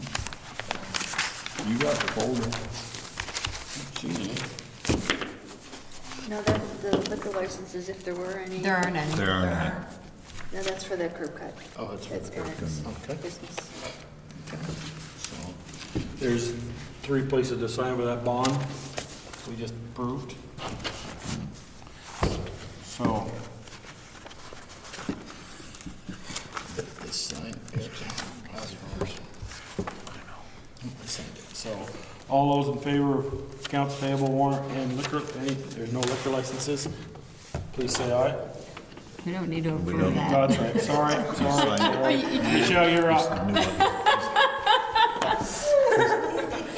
He's new on the board. Yeah, I guess so. Sarah? My only question is about the dump and all this. The erosion. The erosion, I mean, don't we have to do the same thing every year? Did this come up last year? Huh? We had a few erosions last. The erosion where they have to keep filling it in and keep seeding it. Well, last year it was on Casella, this year it'll be on us. I think we ought to fill it with 4-inch minus and let it grass in, it'll cross over. Well, isn't that what they've been doing, filling it in and putting grass seed down? Yeah, but they've been filling it with topsoil. I What think Joel's saying is fill it with stone. Fill it with stone and it'll grow in. Other than that, I'm good. Peter? I'm good. Ted? Good. Good. Eager? Good. Okay. 2 things that Eric asked me about the landfill. He said, where am I getting that money for that, to do that? And I said, well, see Valerie, we most have, he's gonna have some cost doing that, so. We'll put it under the landfill account now. Yeah. I suggest Steve Valerie. There's post-closure money. And then I had a Yeah, but that's for citizen post-closure monitoring. ask me the other day, Still landfill expense. I had a citizen ask me the other day, with the repaving of North Street, have we ever considered from Pleasant to the main street, or from Pleasant to Park Street, offsetting the center line and making parking like from Pleasant to Church, parking on the opposite side of the library, oversetting them. And I said, well, I bring it up as a, I don't necessarily know if there's room, because when you shove it over, you're gonna have somebody traveling on the drain.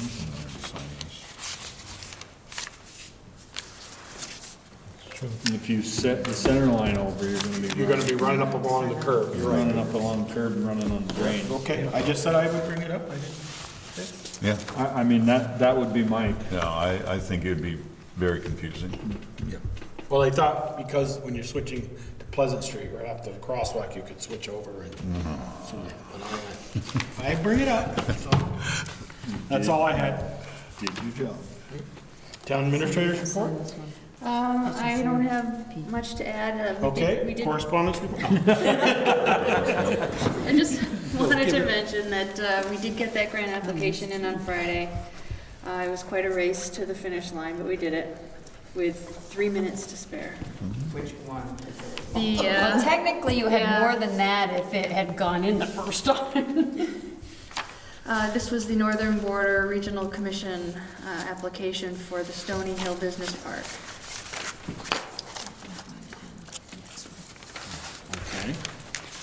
And did I see in our packet that we didn't get the grant for the, We did not get the grant from the Downtown Transportation Fund for the additional money for the Main Street lighting and sidewalk project.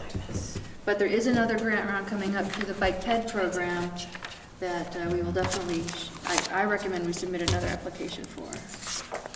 How much grant money have we got so far for that? We have $100,000 currently from the Downtown Transportation Fund. for this project that they For this present. project. They present tonight.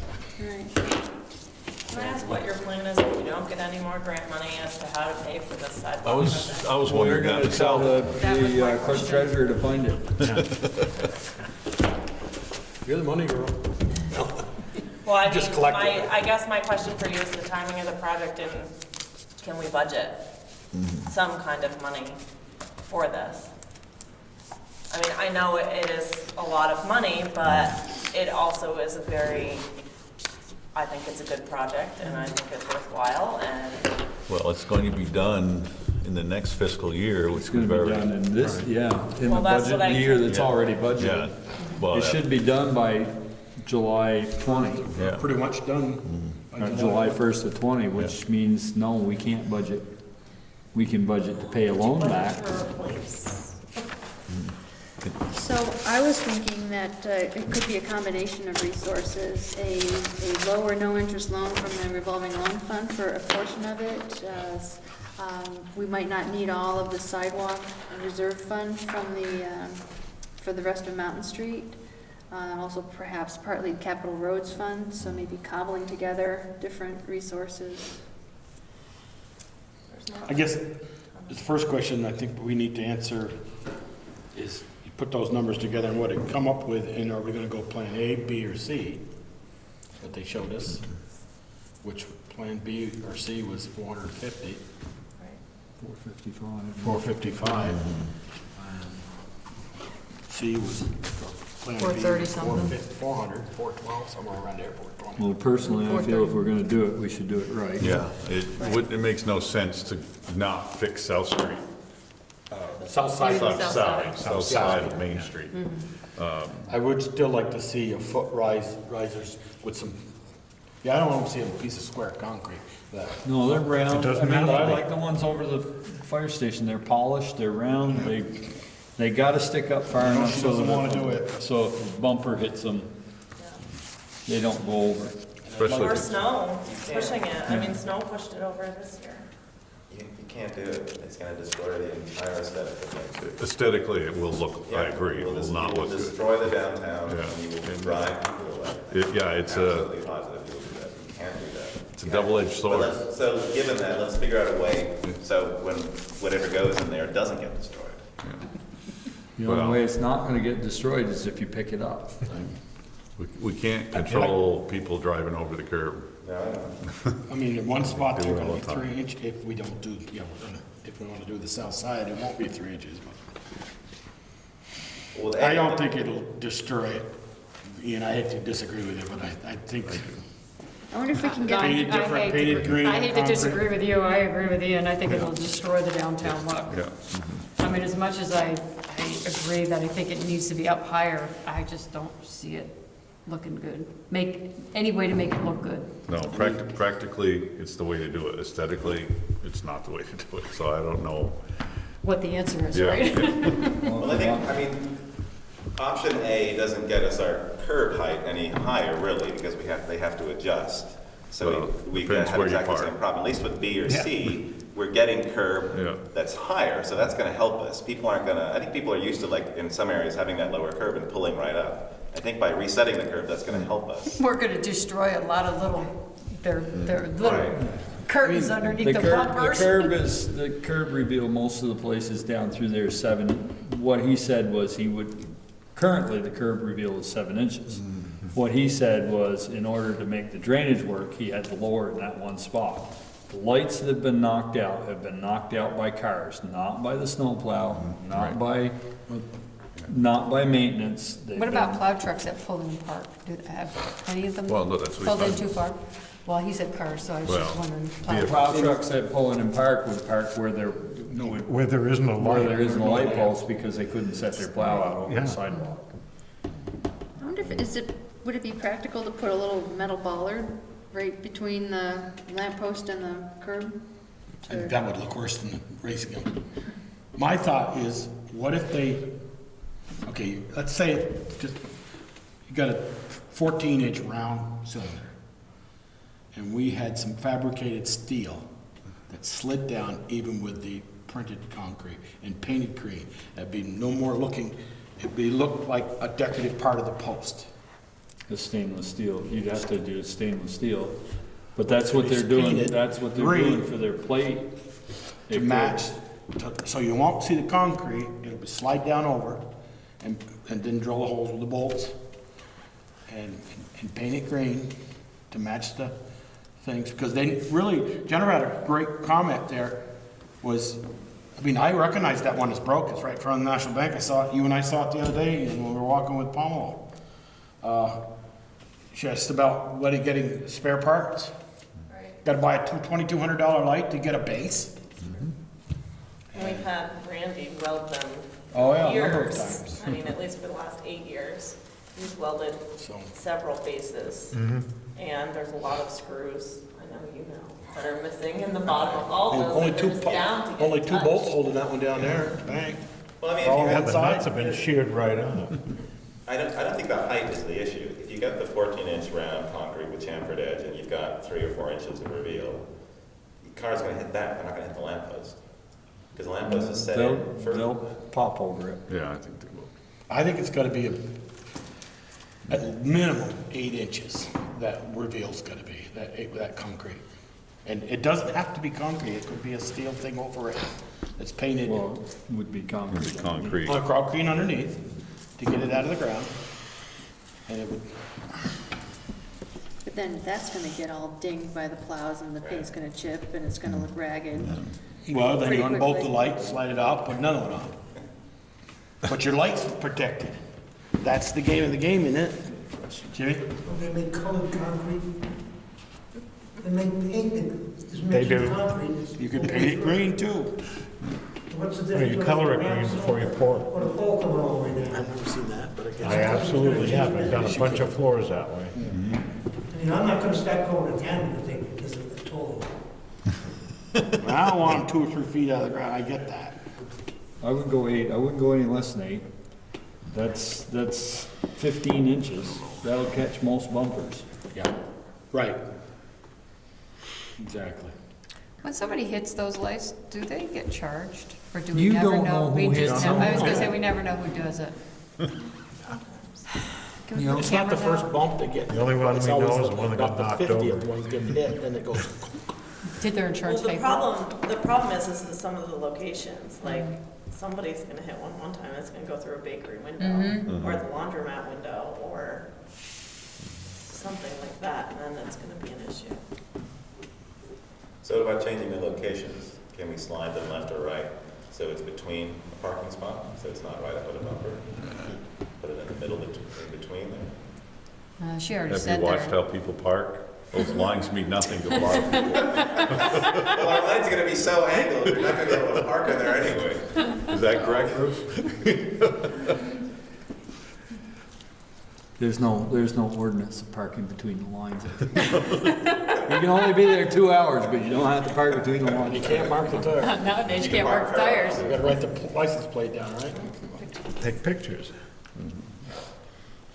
So Then do we let's wanna, Photoshop them. it's 10:15, do we wanna continue on this, or do we wanna have Valerie get some numbers together on what the grant is, and where the money would come for plans A, B, or C? What do we wanna do here? I'd like to find out where the money's Yeah. coming from Okay.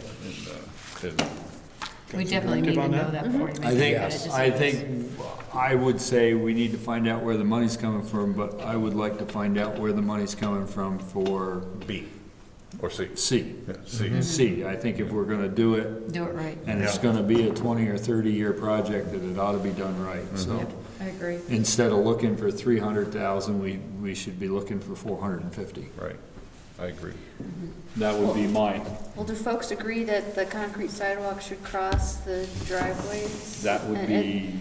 I would advise against the the stamped concrete going across the driveway. I agree with that. I'd like to see the concrete, smooth concrete, but that stamped concrete, like he said, is the plows are gonna chew it up. So you can still do the stain, so you have the color, it just won't have the stamp. Right. I think that, yeah. I think as far as. You mean in painting? And to Carol's, Stain painting? No, Is it it's the color, It's like color. Jimmy said, is right in the concrete. Oh, so you're saying the smooth concrete sidewalk and then smooth colored concrete? Stamp down to where it is and then Right. smooth across. so Smooth it can across. go- Go the cross where Maintain. vehicles are going to be. But are you gonna have two sections, one with the regular concrete and Yes. one with the colored concrete? That's what my, just won't be stamped. It'll be It's colored. just not gonna be stamped. Right, it'll be all the same color. No, Yes. that's not what Peaker's saying. Oh, I think it is. No. no. What are Because you the saying? stamped concrete is a different color. So Yeah. you pour your sidewalk through, Yeah. and then you pour your stamped concrete Right. through, but when you go through the drive, Yeah. you don't stamp it. You just No, have a but it's color. color. You You don't just have a stamp color. it, but the color is still Yeah. there, it's still a different Yeah. color. We both were saying the same. So we're all on the That's what I same heard you page. say. Okay, So we're all on the same page. The color is gonna be gray.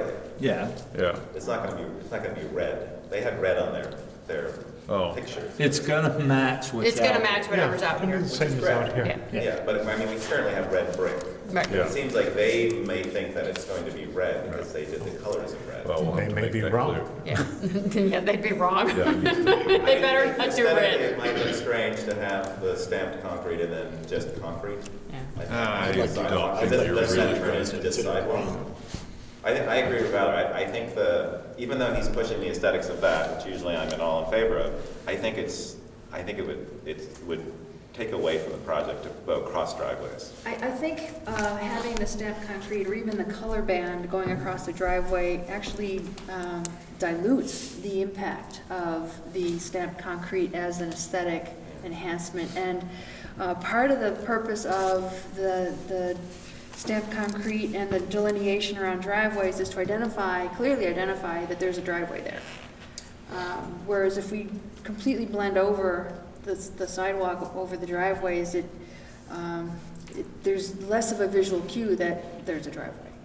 But I think it's gonna slow But it's a traffic down. pedestrian, It's a pedestrian. Pedestrian right of way. has the right of way.